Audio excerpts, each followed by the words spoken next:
Welcome. Happy Thursday, everybody. Thank you for joining us for yet another episode of Yes, I Am the Veteran. I am your host, Brandy, and this is my beautiful host, Miss Melissa. Hey, beautiful. Hello, everyone. I'm doing a lot better.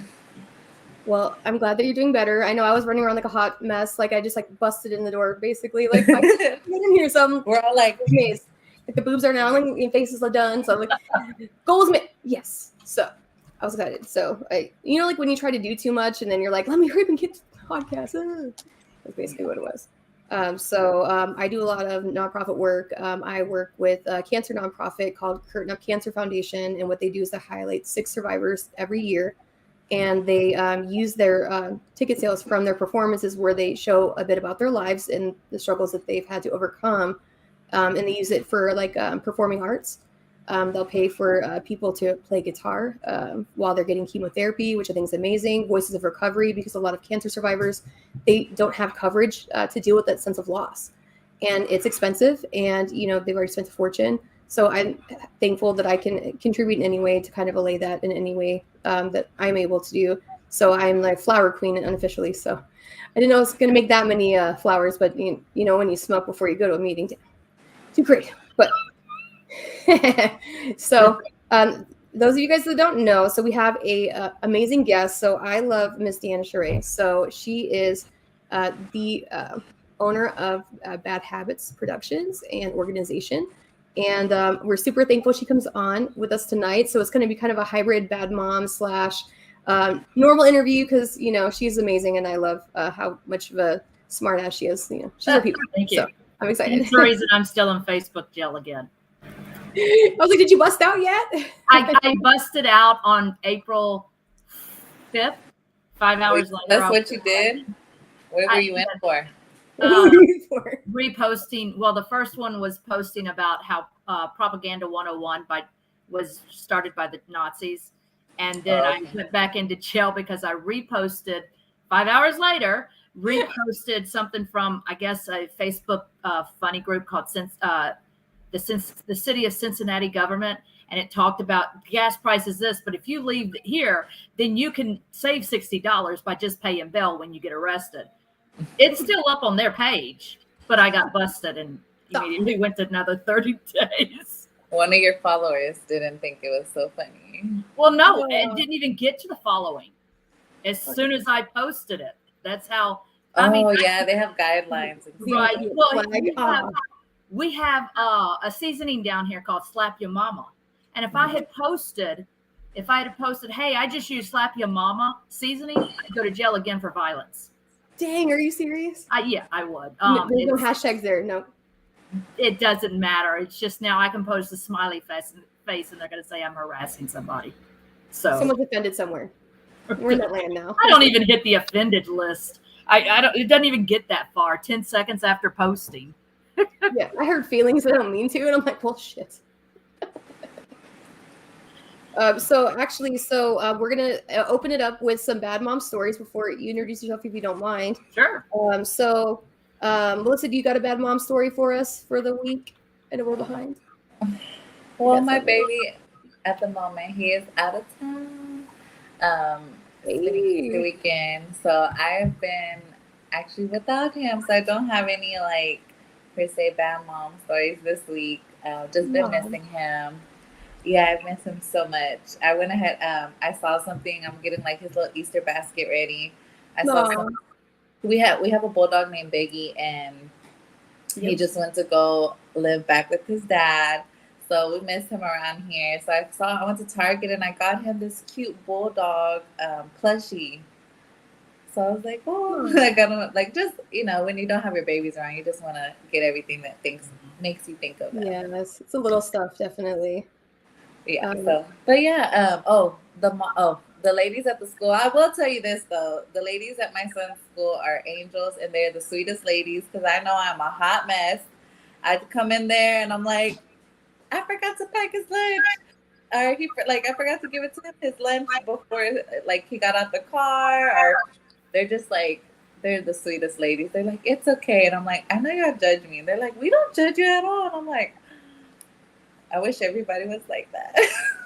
See, bless your heart, you're screwed. You know that, right? That's Texas for like just your judge. That just being polite way about doing that. I was like, but no, Yeah. they're so sweet.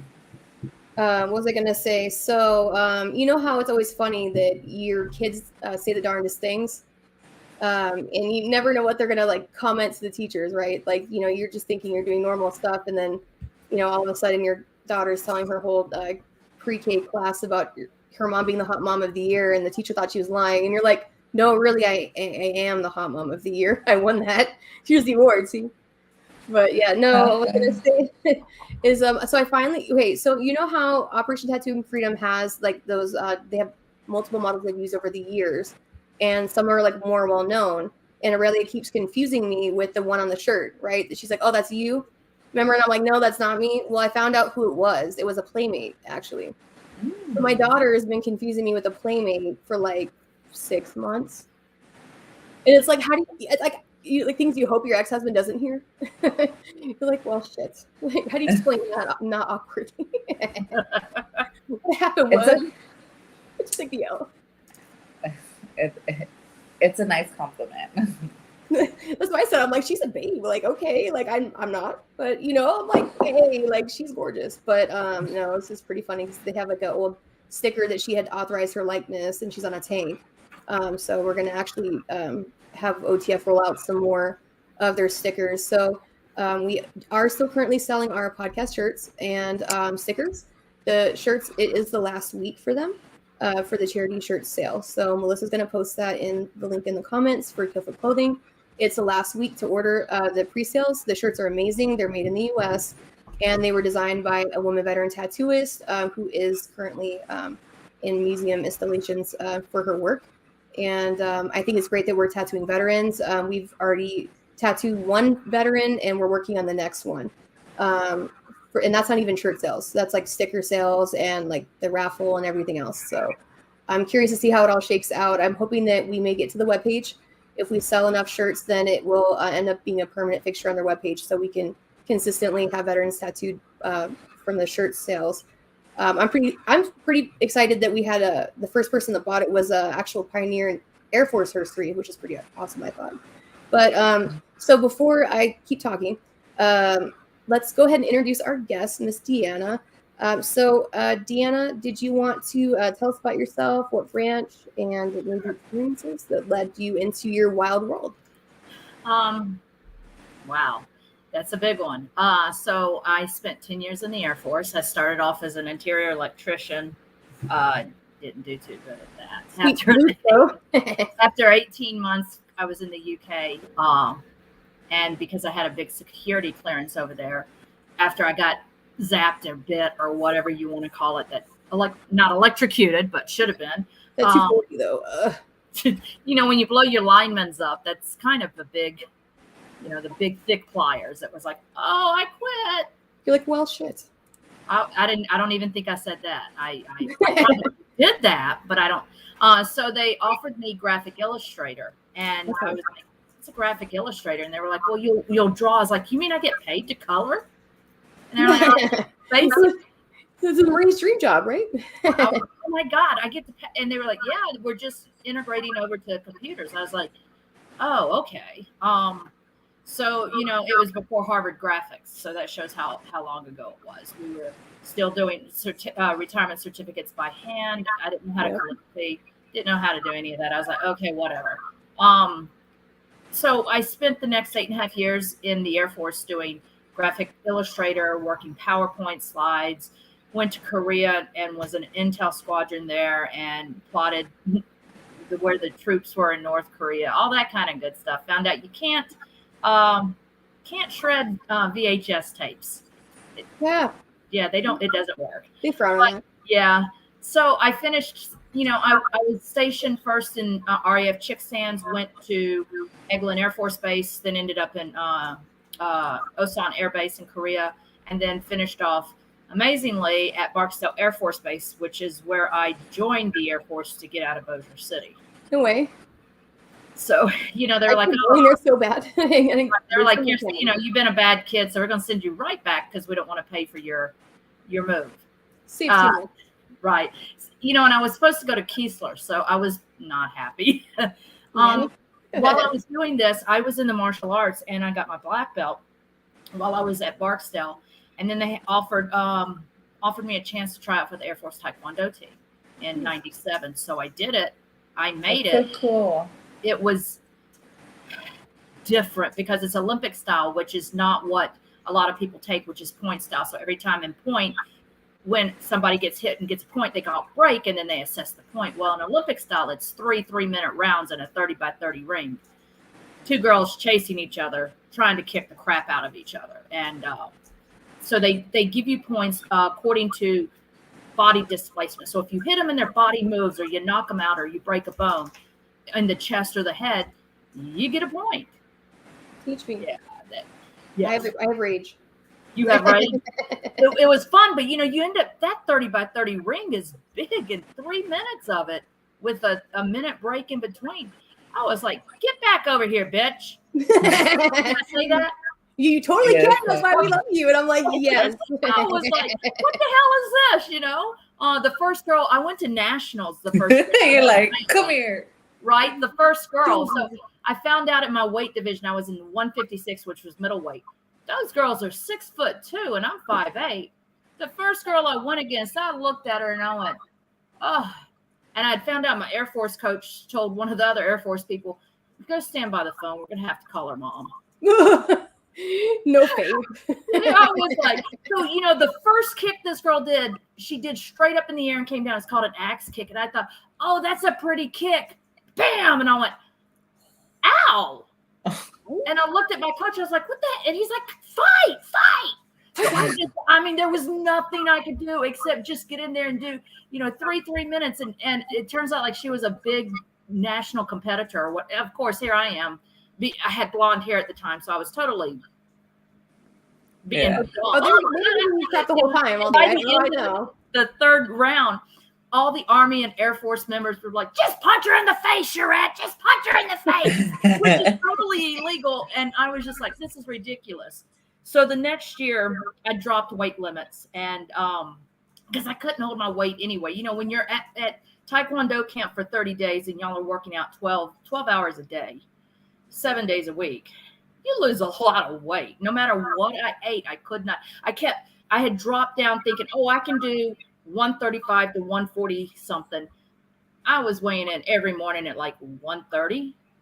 And I was so anorexic looking, but so you had, if you didn't make the weight division, you'd get in trouble. So both times when I went to fight, my coach had to fill my pockets with quarters because I was like 1 pound under. I was like, I can't eat this much. Everyone else is starving themselves on the Jell-O diet or whatever.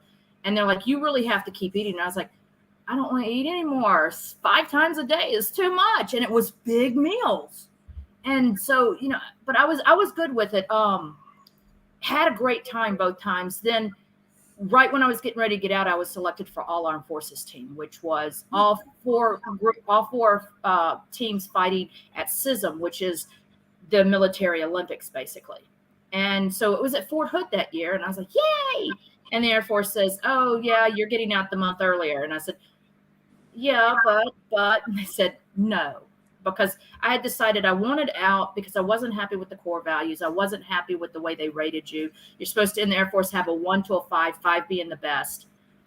So if you were not a 5, which was Airman of the Year, there was no in between anymore. I was working, doing video teleconference. I took over a building when the Russians came to Barksdale and did the treaty programs to check on our nuclear programs. I was doing all this extra stuff and not getting the right rating. They were like, well, you're going to get a 3. I'm like, that a 3 is supposed to be your average. You come into work, you leave work. You don't cause maybe a DUI or so. Huh? You got maybe a DUI or so. No, I did. Good airman. It doesn't seem like a 3 on Facebook. I was not, okay, I had a mouth on me, but that still, You have to be a medic, though. There's no way. I did have a mouth, but I also had gotten to the point where I was just frustrated with the Air Force Corps. Is we were changing to that new uniform in '98 that made us look like airline pilots in the dress blues. You mean like when they went from like the salad suit era to the ABU era, like around like the early 2000s? No, the dress blues that we had we literally looked like Delta airline pilots. Oh yeah, and they went to like the CEO corporate look. Yep. Yeah, and I was like, no, that's not me. So I literally took my second to last rank test in the Air Force. I missed it by 5 points. So my last one, I went in and I was like, well, I'm going to make it. And they said, I said I wanted to cross train. I wanted to be an interpreter because I loved Russian. They said, well, you have to be promoted to staff sergeant, be an interpreter. But if you're promoted, you're going back on a remote tour, probably to the Azores. And I was like, Spain? Okay. No, nope. I need to be at home. My family's old. I need to be around them. And so I literally answered the first 2 questions and the last 2 questions. You can do the Christmas tree method? I didn't even do that. I just answered the first 2 and the last 2. Didn't even make it that way though. I was like, if I make it at this point, something's wrong, because I was not even taking a chance with the Christmas tree. You're like, it's a 1 in 4 chance. Right. I was like, I don't even, because I was like, no. Plus they were offering the $17,000 to get out. So I was like, fine. So right after the test, I get this notification that, hey, you made the Armed Forces Taekwondo team. So I went to my commander and everything. I was like, can you just let me extend for 30, 60 days? They said, no. And I went, well, fine. Fuck you. So I went over to the Army Reserves and was talking to them. And was like, I don't want to go Army, full Army. I just want to go and whatever, do 4 more years. Well, the recruiter had tried to recruit me back 10 years earlier in the Army because my mom was an Army recruiter at one point. So I didn't have much choice. I was joining the military. I mean, on your 17th birthday, when she takes you to your birthday dinner and you end up at the recruiting offices. Your mom did that too? My mom, I couldn't have my friends at the house in 10th grade because she was an Army recruiter.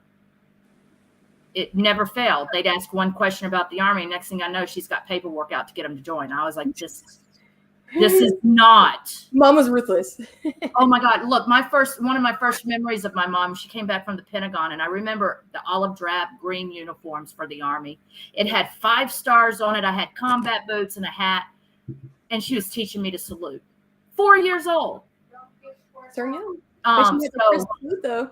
I was like, I didn't have much choice. But then, so I joined the Army and the Army Reserves. I was like, the recruiter was like, well, I'm still getting you because I was supposed to get you 10 years ago. I was like, whatever. So, as I'm doing my oath of enlistment, the whole time I'm doing it, they're looking at me because I'm going, I, DeAnna Charett, do solemnly swear, because I was like, what am I doing? I signed for 6 years. I was like, I wonder, you were like, but I wanted, I literally had 2 weeks to come down to Baton Rouge from Shreveport to get my commanding officer to sign off to let me go to CISM. So I was like, God, I can't even. So they put me in 88 November, which was transportation, because I didn't have to go to school. I was like, I can drive. And, so it was transportation coordinator. So I went off, I did CISM. At Fort Hood, it was amazing to walk in after everybody else walked in with the national anthem and my dress, my dress screens. It was the most chilling sensation. I had members that were with me on the Taekwondo team. Liz Evans, which worked was on the wasn't on the Olympic team, but she would work. She trained at the Olympic Center with Barbara Kunkel, who was the 2000 Olympic, one of the team members from the 2000 Olympic team. Mm-hmm. Barbara Kunkel has an amazing back kick. I know this because my 4th degree black belt test, she did it to me. There's actually a picture when she went for the to make the U.S. Olympic team. The girl she had to fight, she did a spinning back kick on her and broke her jaw or her cheekbone. The girl wanted the picture with the broken cheekbone put up on the thing. But Barbara Kunkel, she went to the Olympics. I trained with her a couple times.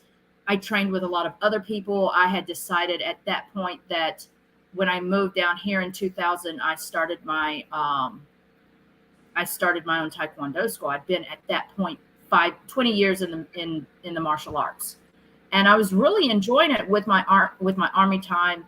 The only problem I ever had was during AT. I was like, how am I going to run my school? What am I going to do? How do I do this? After SISM, I was like, this is great. I can continue to train. Well, there was nobody to train with in Louisiana. Literally would go to tournaments just so that I could train. And I had to beat up 18-year-olds at 30-something years old.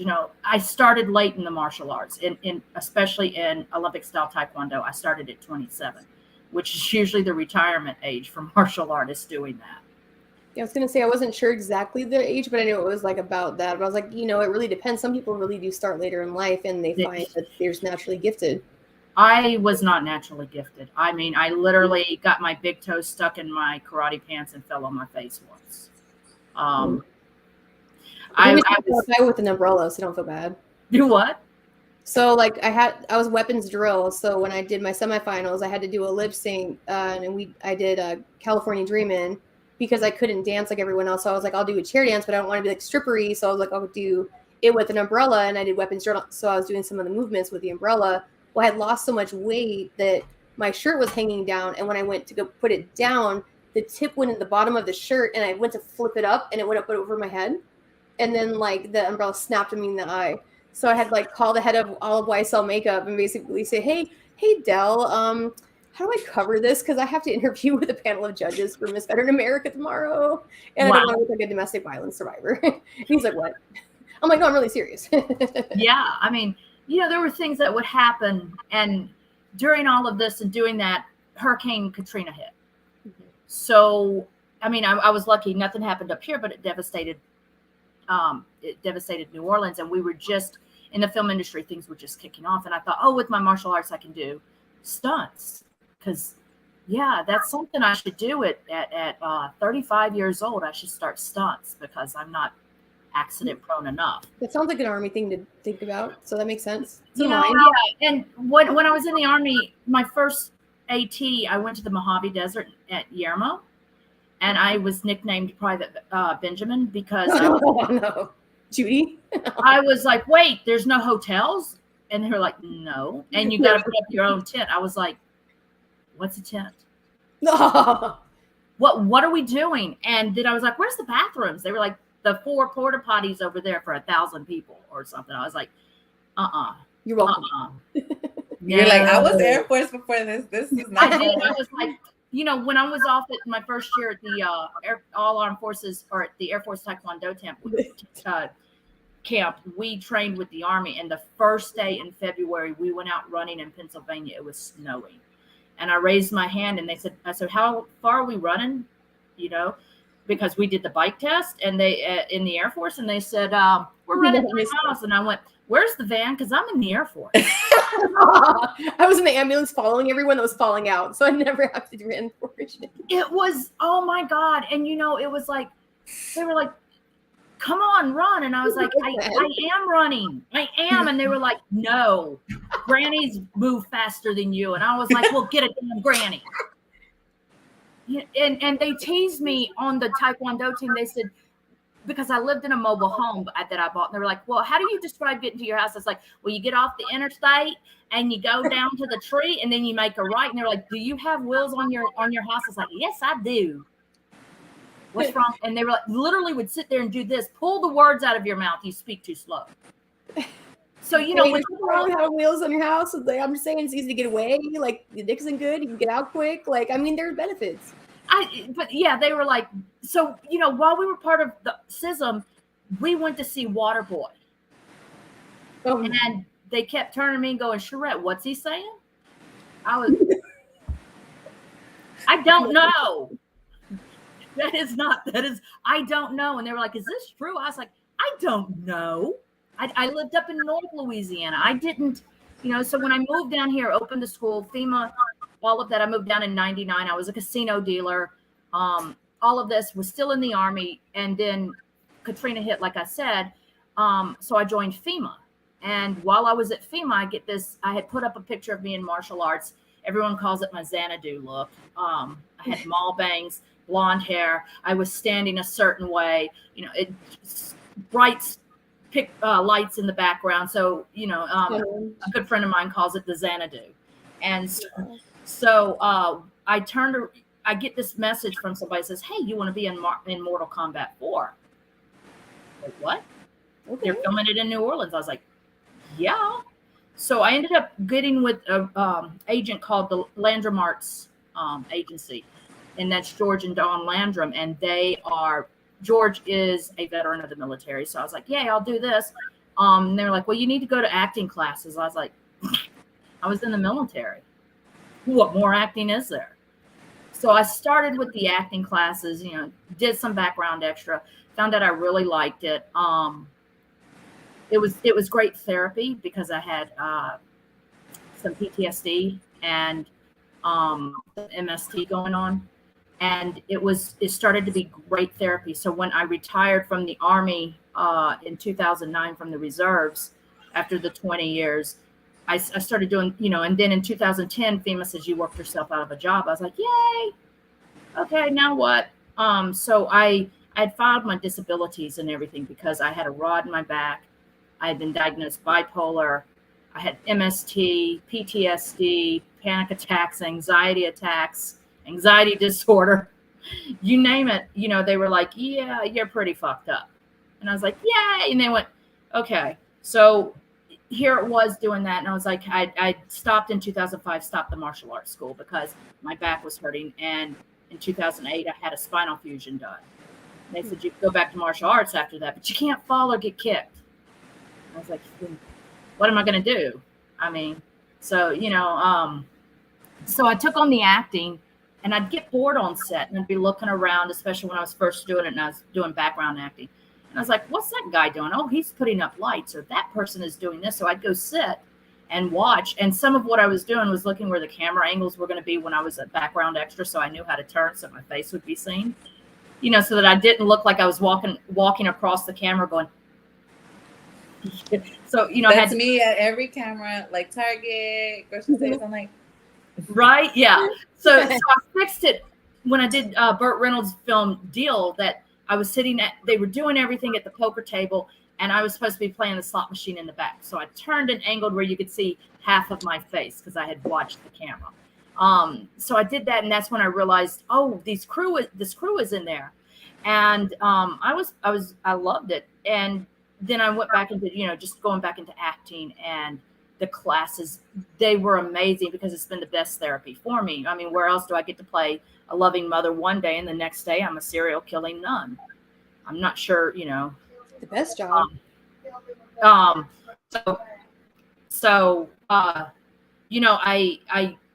did all of that. And then in 2015, they started filming Scream, the television series in Baton Rouge. And my friend from Australia was here. She had gotten her green card. I'd met her when I was in LA for an intensive course. And my roommate, of all things, was from 30 Days of Night, the vampire movie in Alaska. That was a cool movie. I like. So Iris, the woman that gets killed by the fluorescent light. Yep. That's Megan Franish. She was my roommate. Every morning she'd wake up and climb on the bed and be like, you want to go for coffee? With a New Zealand accent. And I'm like, no way. Well, then I watched it later. I was like, yeah, no, she should have never been crawling in my bed. You're wrong for that. I was like, so I was like, because she'd get up and she'd like, and I was like, yeah, you don't do that to a veteran. That's a punch to the throat. Right. I was like, just let me sleep. She's like, you want to go run? I was like, what the hell do I want to run for? Like, I did manage right? Yeah, I was like, no, I don't want. What the hell is wrong with you? She's like, well, I figured because you were in the Army. I was like, why would you think that somebody wants to, especially sober and at 8 a.m? What the hell is wrong with you? So, she was sober. That's your keyword there. So after that, I met Saskia Holton. Slade had been my friend. And I came back to Baton Rouge, was doing everything. She got to work on Scream, the television series, doing locations. I'd go out there at night because I had nothing better to do, right? So I got hired by them to do locations. And so that is when you find the location, you're at the property, you do everything from picking up trash to setting up pop-up tents to doing whatever is necessary on the location. And when you scout, you drive around because the director says, I want a Victorian style house.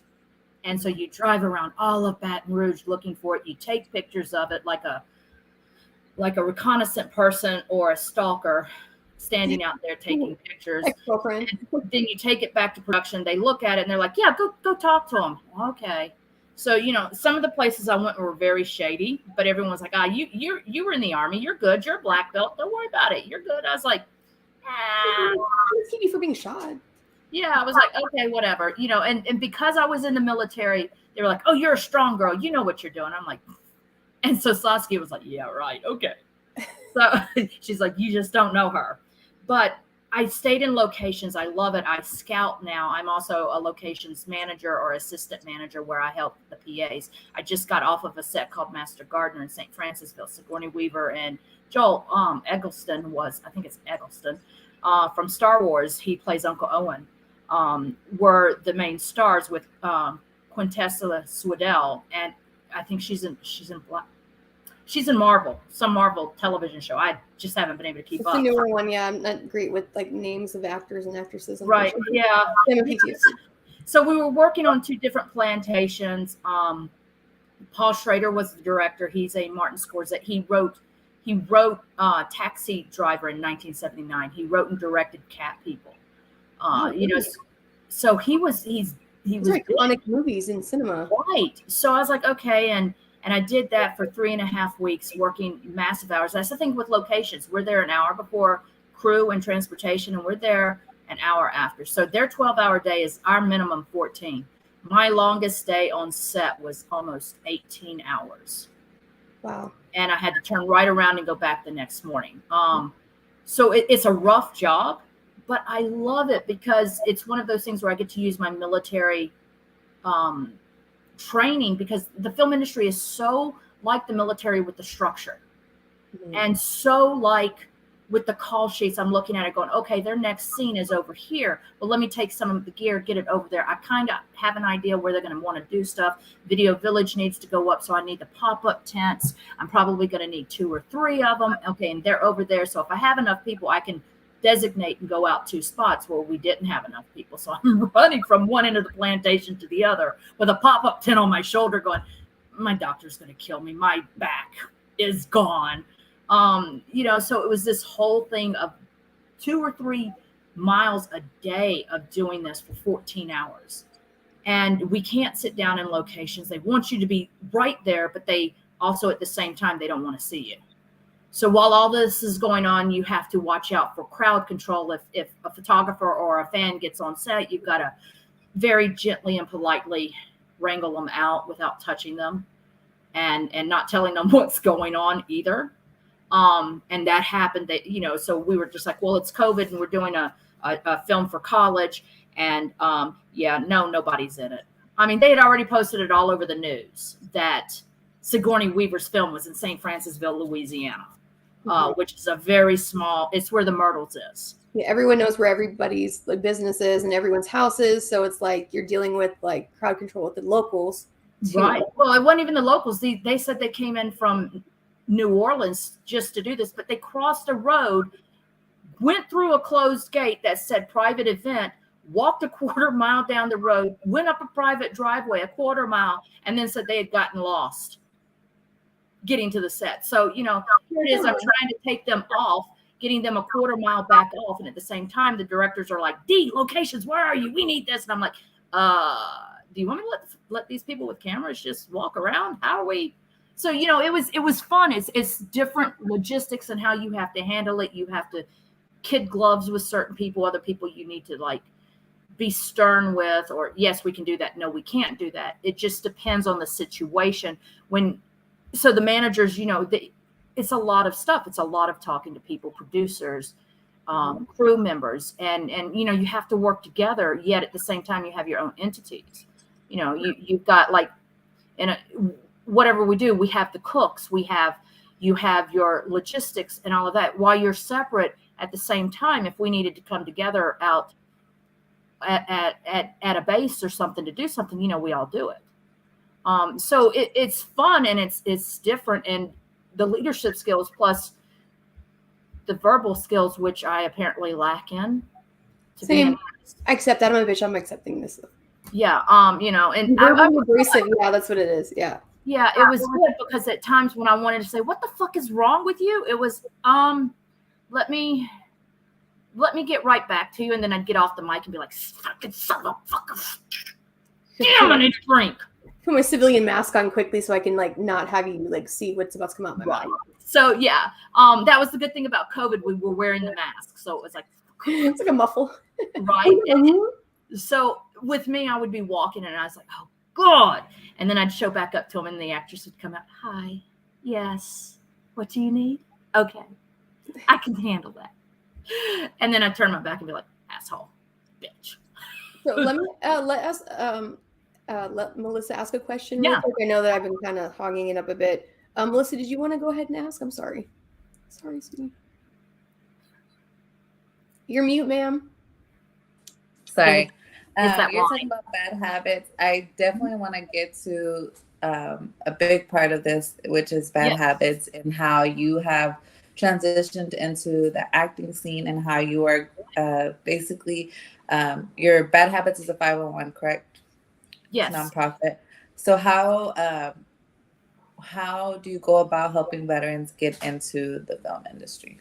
So after I went to a veterans luncheon, and I met a woman that was part of the state VA. Her name was Alejandra Juan, and she says, "Oh, do you do documentaries?" I said, "No, I mainly do films, short films, whatever." And she says, "You should do a documentary on homeless veterans." And so this was in 2017, and I decided.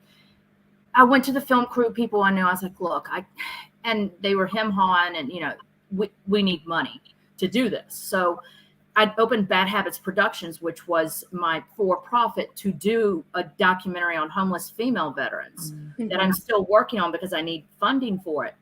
But in the meantime, I started talking to veterans, and they didn't want to talk to people that were not veterans. So my crew would not be veterans. They would be like the 37-year-old or the 27-year-old cameraman.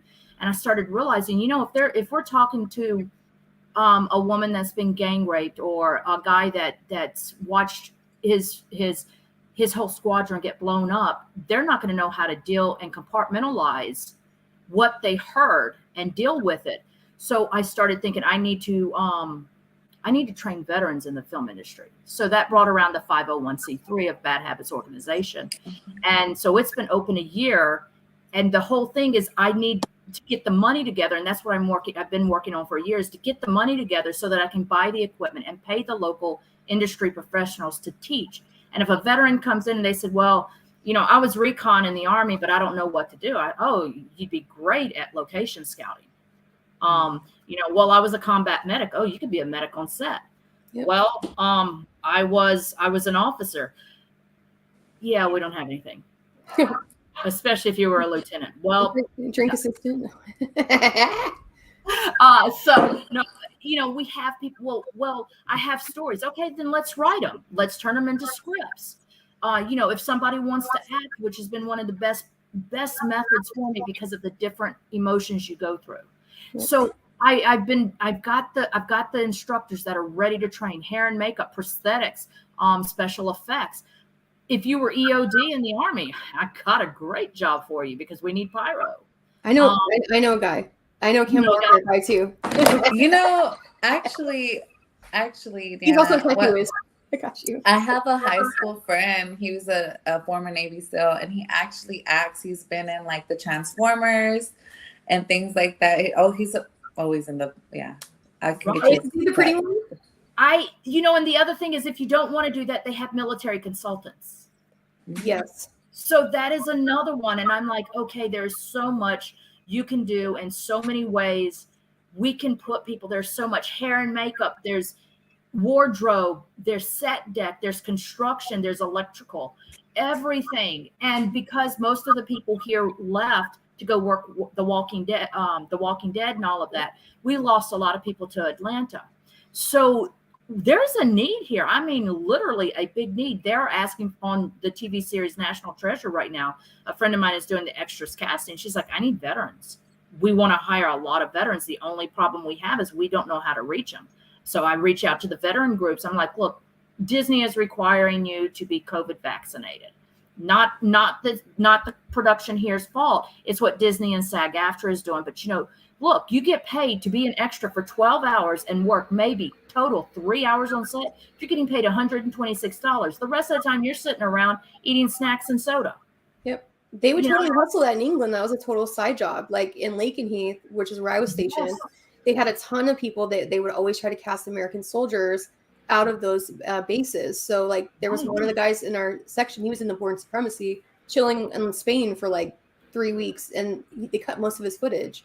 But he got to do all these amazing TDYs. And a lot of people, they would just make money on the weekends because they couldn't have part-time jobs. Right. They would just be extras in all these movies. Like the girl Newt from Aliens 2, she was casted from Lakenheath. Oh, wow. They actually casted her from the school. And then they, all like the sets and stuff, that's like not far from there. So they actually have those sets and you can go and see them, which is super creepy AF. But it's pretty cool also because it's like the Marines, it's pretty iconic movie.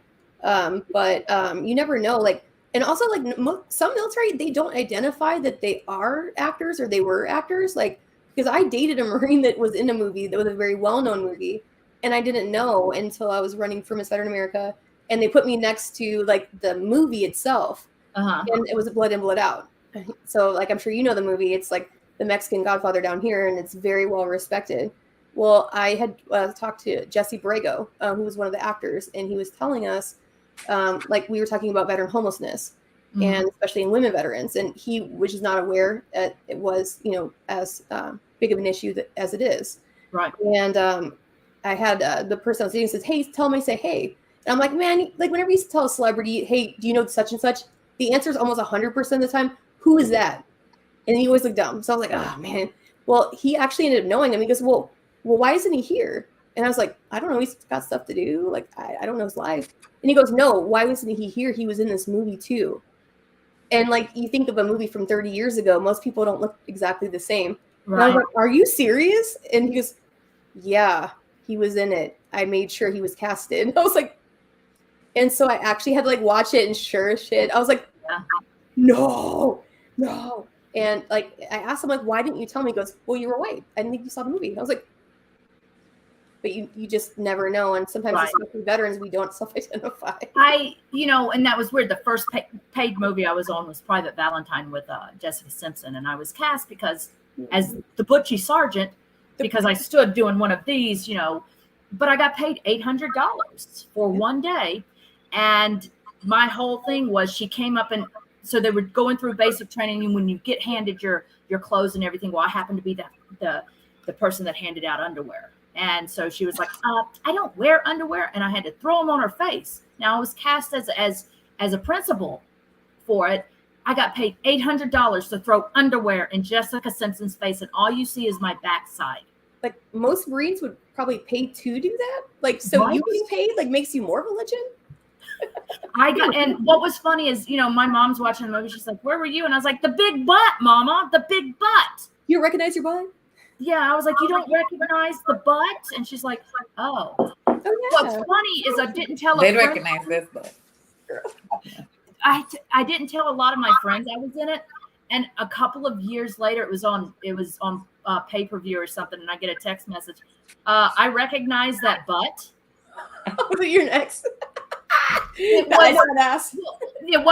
was a karate student of mine. No, it's worse. Which hours. I know what it is. But I was fully clothed, so it was not my butt. It was my BDU butt, which is even worse because you know how the BDUs fit. Like how hard was that kid staring to like recognize the imprint though?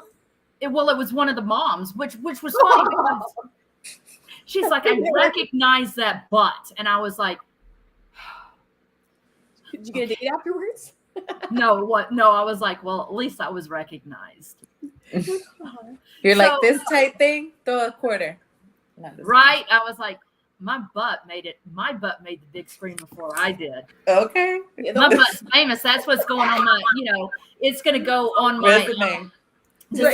Where we do our hands. Instead, it's going to be my butt. It'll take up 2 or 3 of those spots. But hey, it's going to be my butt. There you go. But so, yeah, and I've done a lot of short films. I've done different things. I just did a short film in 2020 called Voices on the Bayou with Lamont Rucker from Meet the Browns. Yes, I remember hearing about this one. So yeah, and I was one of two female. I was one of two people that worked with him in person. It's on the festival circuit right now because it deals with the Alton Sterling shooting and COVID because it was hitting at the time, and it was by Baton Rouge Community College. Well, I didn't know Lamont was a Navy brat, and when I went to the premiere last year in June, I went with a friend of mine, Meredith Thomas, who works with Vivica Fox a lot on a lot of things. And she brought it up to Lamont. She's like, did you know she's a veteran? And he goes, wait, what? What? Because he's big on homeless women veterans. And he's like, wait, you're a veteran? Final Salute quite a bit. He's like the eye candy for Final Salute. Remember, Melissa? Right. Yeah. Like, remember, like, you know, the old Jazz's booth thing? That's him. I got to take pictures. Like, oh my God. Like, he is so. Where's his virtual? He's not only is he a great actor, he's a great advocate for women veterans. Yes. He's so sweet. And once he found out that I was a veteran, all of a sudden our roles changed. And he was like, oh, you are, oh my God, this is, and I was like, okay, yeah, I'm a veteran, whatever. I also am a martial artist, so I can kick your ass. But so I was big about handing out my cards, and I do that. I hand out the production cards saying, look, I want to train veterans in the film industry. And so I've talked with people like Jerez Douglas, who is an executive producer. I just, on Voices on the Bayou, and they call it Voices right now, I worked with Willie D. Burton, who was the head of sound for Tenet. He also won an Oscar for War Games with Matthew Broderick in sound, in the sound department. So, you know, it was his breakout film. But because of these people, the love of wanting to teach more veterans, to find veterans on set, to get them, because veterans can work. That's the thing. In the film industry, we 1099, we self-contract. If you don't want to work, you don't have to. If you're on individual unemployability, you can still do it because it's not considered a gainful employment because it's not full time. Yep. You work 4 weeks, maybe, unless you're on a television series. You may work one day on a commercial. You may not work again for a while, either as crew or as an actor. Yep. So it's great. I enjoy it. And to get them, not only the point is to get them out of the house. Yes. As crew and cast. And we come together and they collaborate, they work. If somebody is writing about their time being blown up in Afghanistan, then we can write about that. And matter of fact, I just did a short film about that called Home. We put it in Gina Davis's film festival in Bentonville. And it's about a lost love that I thought died and was blown up in Afghanistan, and he wasn't. I'll just say that my name in there was Karen, and I was. Were you a Karen? We don't have to wait to see, right? Yeah. I love Gina Davis. She's a phenomenal actress. She's awesome. Yes. I bet like a lot of these actresses are like sometimes like probably exactly like they look in real life. Some are probably like opposites. I've heard like sometimes like some are more fun than others. You know, Keanu Reeves is big for being known to just pick up stuff on set and take it and move it with the company move or wherever they're moving to the next scene. We had a bomb dog from the Marine Corps. Him and his handler had been blown up 3 times in Afghanistan and survived. And so on Master Gardener, they brought the dog in to be the film dog for Sigourney Weaver. I love that. And he just like rolled over in front of Sigourney, showing all his stuff, and was like, just pet me. So it was, she actually had him brought back 2 or 3 days for more scenes. She's like, I want him in more scenes. And, you know, it's that thing where sometimes I don't get to talk to people. I mean, I talked to Burt Reynolds. I didn't talk to Jessica Simpson really. You know, I didn't get to talk to Sigourney Weaver, but I talked to Joel Eggleston. Things like that you don't, because of the job, you don't get to really talk to them a lot. And that's what I found. The one thing I want to do is if I'm acting, I'm going to locations, I'm going to every crew member and going to thank them. Because I've seen where I'm only needed if there's an emergency or the trash needs to be picked up or something. But everybody on set, without each person, you can't do it. And because we don't have enough people, we pulled catering from Atlanta for this. They drove in from Atlanta. We need people. That's the other thing. If you're a great cook and you have a catering company, oh my God, That and what we call crafty, which is our snacks and sodas and stuff in between. Ooh, like charcuterie boards or the grazing table. Look, my caterers or my crafty people, I kept saying, because they would bring us out snacks, like they would bring out chili or something in between, because we were outside, it was cold. So in between our first meal and second meal, you have 6 hours. So they were keeping us full. I kept saying, I smell SpaghettiOs. And there was never SpaghettiOs. Crafty one night they went to the store in St. Francisville and bought me 2 things of SpaghettiOs to take home to eat. That's love right there. I was like, oh my God, this is perfect.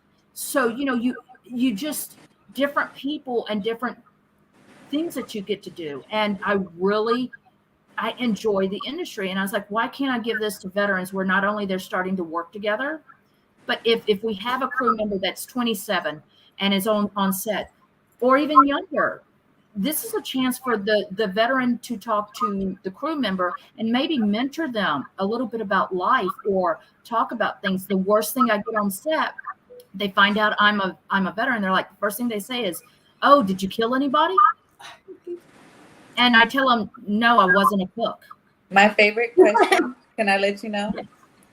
My favorite question, I was in the Navy, stationed in Japan. He calls me. I don't know how I even had service, but he was able to call me. And he's like, Melissa, it was probably like different time zones. So it was like 2 in the afternoon. So it was like 2 in the morning. And he's with my brother and they're probably smoking or whatever. Right. He's like, tell me the truth. I'm like, what? Like, I'm like, thought I'm in trouble. What did I do? Like, and did my brother find out what I just did? Yeah. He's like, did you see the aliens? And I was like, what aliens? Don't lie to me. I know you see aliens. So deadass. Yes, I see the general every day. Yeah. His wife is a real crazy looking with me. Right. Yeah. So, they'll ask, oh, did you kill anybody? And I was like, no, I wasn't a cook in the military. Okay. And they're like, I say I gave all the venoms, and I gave anthrax 5 times to my ex-husband and said, stop taking it legally. So what do you think? And they're like, really? Yeah, I did. they would be like, what? And I'd be like, but to answer your question, I haven't killed anybody yet. Today. And they're like, oh, we're being called. Awkward eye contact. Like, yeah. So they, some of them got it. There are some veterans here that work in the industry. There are some people that are police or whatever on set. And so the camaraderie is there, and you can almost tell a veteran working. Just the way you'll see them looking around at everything. We're always got our back against a wall or something. Yep. We know better than anyone else where the exits are or the safety concerns. We're the last to call the medic. Definitely. My arm's been severed, but I don't need a medic. I'm good. I'm good. Tourniquet on, and I got 4 more hours. Yeah, I'll be good. Just put a tourniquet on and I'll finish the job. I'll go to urgent care later tonight. Yeah, but do you want your arm back? Nah, it's good. I don't. Yeah, it's my weak arm. Get another one. Yeah. So, and that's what the medics will say if we get injured on set. Damn you, military. Really, we could have, it was a broken toe. Now it's a broken foot. Can you just tape it? Let's go. It was a good party. Right. So, and so just doing this and getting the veterans to work on it is one of the getting out and doing stuff. Would you say that it helps or hinders them? Like, would you say, like, being veterans? Like, in your experience, it doesn't have to be, like, an actual correct or not answering, just in your experience. Do you feel like it kind of helps or hinders them? Or is it, like, a learning curve at first to, like, HR? I know that's my struggle with that. Yeah. It's a real big learning curve. But it's one of those, this is your only job. Because a lot of these are union jobs. Mm-hmm. So you cannot, like, for instance, I cannot go plug in an electrical cord without asking electric first. Because if I blow a circuit or something, I've screwed up the set. So I have to, everything I do has to be within my job frame. I can help others, and they did come help me when I had to move the pop-up tents. These are the big 10x10 pop-up tents. They weigh. Oh, I'm very familiar. Right? Okay. So you put it on your shoulder and you're walking 500 feet. Well, if you do that 7 times a day, you're like, can I just drag it? And so you're having to do everything. And but I was bound and determined. I had a 23-year-old working with me who had never been on set before, so he was green. He didn't know anything other than, okay, action and cut. And I was like, I'm bound and determined to outwork him. I don't care what it takes. I'm going to outwork this kid. And, it was just one of these things. People were like, you need help? And I was like, does it look like I need help? And yes, you do. Well, then help me. Don't ask. Just jump in. I'm angry. Right. So they did. They jump in. Sometimes I was moving the tent without breaking it down. So I'm in the middle of it, moving the whole tent. And they're like, do you want to take the sandbags off of it? I'm like, oh yeah, that might be why it's not moving so easily. Three of the legs are like back there. Right. So I'm like, and they're like, can you be quiet when you move it? I was like, sorry. Oops. Just me by myself. Just edit that out later.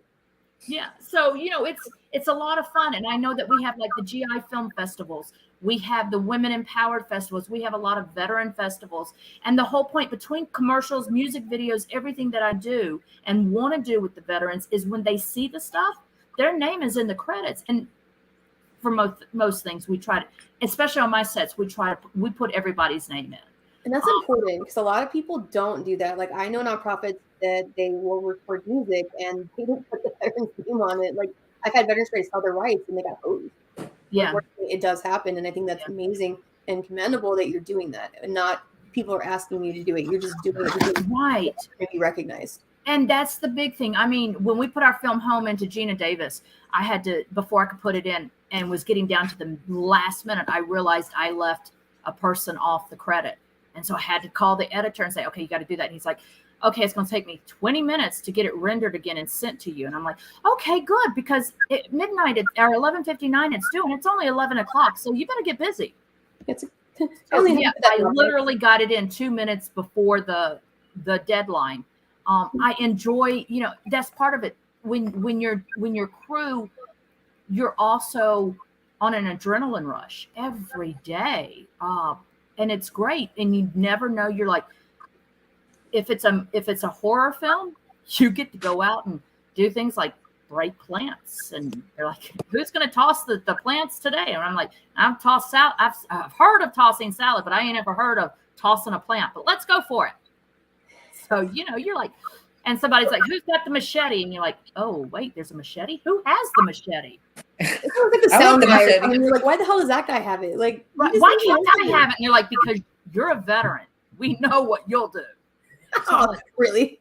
So, yeah, and that's the big thing is they're like, a lot of times they're like, did you see War? And I was like, no, thank God. I said, but I'm still mentally fucked in the brain. So, don't piss me off. Yeah. And they're like, wait. I'm like, what veteran do you know that's not got something going on? And they're like, wow. And I was like, and stay away from the women veterans. They're brutal. They are brutal. They will castrate you as soon as smile at you. Yeah, and they're like, cry. But you're a female. And I'm like, yeah, I know. Yes. Yeah, she said she's got to leave. I'm sorry. I know. I'm so sorry, DeAnna. I hope I'm following all the socials. And I would love to get back in touch with you. Absolutely. If we have anything that's coming up, if you guys can make it down here or anything, I'll send you clips of behind the scenes stuff that we do.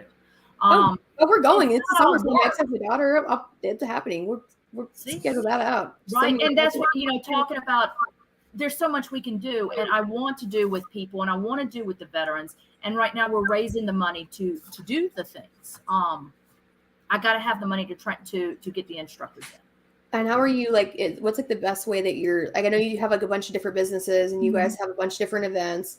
Is there anywhere anyone can go to donate? Yeah. So I have a Venmo account set up through on my website, Bad Habitz with the Z Productions, because I haven't set up the 501c3 website yet, but there is a donate button on there, or they can even email me at either Bad Habitz Productions or Bad Habitz Organization gmail.com. Okay. And I have my, I'll send them the bank information. If they want to donate, I'll donate it and then I'll write them the 501c3 donation letter. Nice. So yeah, we'll even do donations in kind. So if somebody has video equipment, I'll take it. I don't take body parts. I don't take body parts. Hey, I know tattooists that do that though. I mean, they used to do that sleeve for the sleeve campaign or something like that. Mm-hmm. And you would bring an arm, and then no question they would tattoo your whole sleeve. Wow, but no question. But it was like one of those like it happened in the '90s sort of things. But for branding a horror film, yes, Amber, yes. What the only thing is, my leg actually would be horrible in moulage. I'm actually wanting to work with like synthetic skin. To make it look like it's piercings all the way down and do like a corset for like tattoo expos. Because I work with Operation Tattooing Freedom. Bye, Melissa. But it's something that I kind of want to freak with people out because my leg already looks kind of demented as it is. So it's like, but you know, that works because a lot of the films around here, they're asking for either amputees or people with scars. And it's amazing that it's so accepting. That's the other thing about the film industry. They're very accepting of anybody, no matter what gender, what sexual orientation, anything, because, you know, it's like, okay, you want to work, you've got experience, or even if you don't have experience.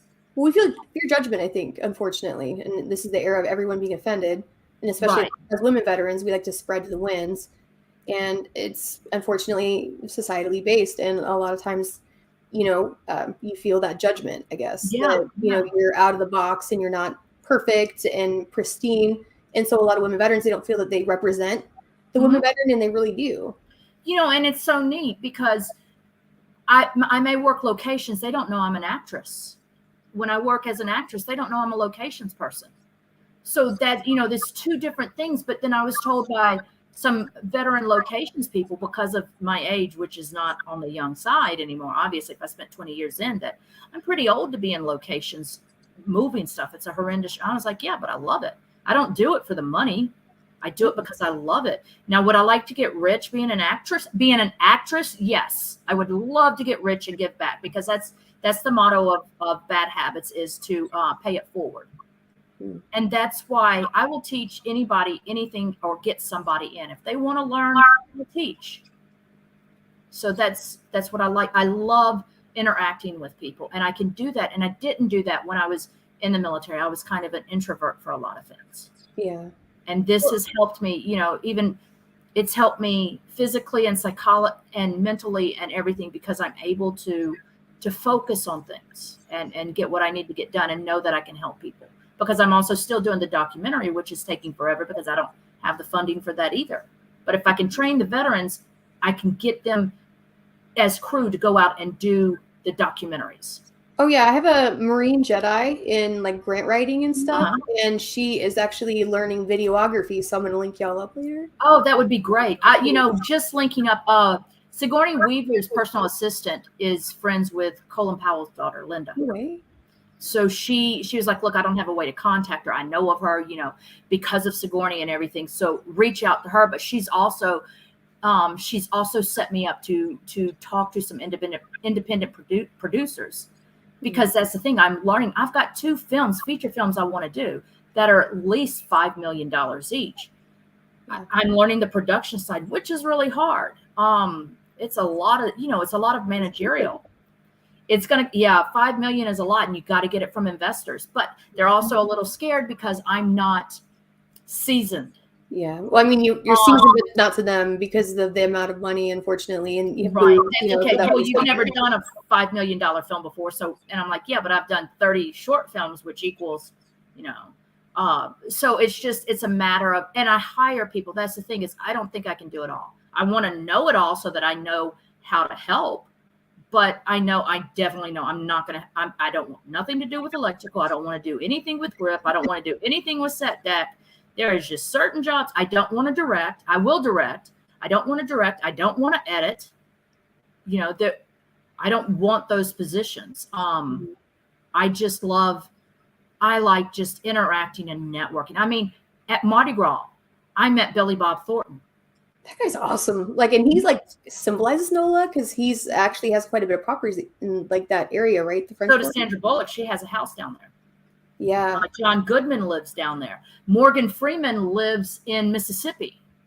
It's, you know, you have Harry Connick Jr. I worked with him. I got a picture with him. But Billy Bob was a special one for me, because what was that? Yeah. Hey, Richard. He's in Dublin, Ireland. Wow. I would love Cheers. to. So yeah, it's just, and my agent was like, you met him? And I was like, yeah. And I gave him a business card. She's like, who takes business cards to Mardi Gras? And I was like, an NCO.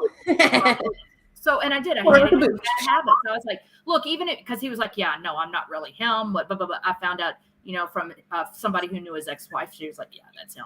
I was like, look, even if you're not, I have a casino movie that I want to do, a comedy that's going to be $5 million. I would love to have you come on and people be like, wait, is that him? Is that that guy? Yeah. So, it's things like Didn't that. they do that though? Where they actually grassroots funded $3 million or something for the second Super Troopers? I'm not. Yeah, they did all of that crowdfunding because they wouldn't authorize that same. They had the same issue, and they actually did it all grassroots. Yeah, that's the hardest part is what you can offer somebody in fundraising and work. So a lot of it is networking, and you don't want to ask for money. I never want to ask. If I could fund it myself, I would.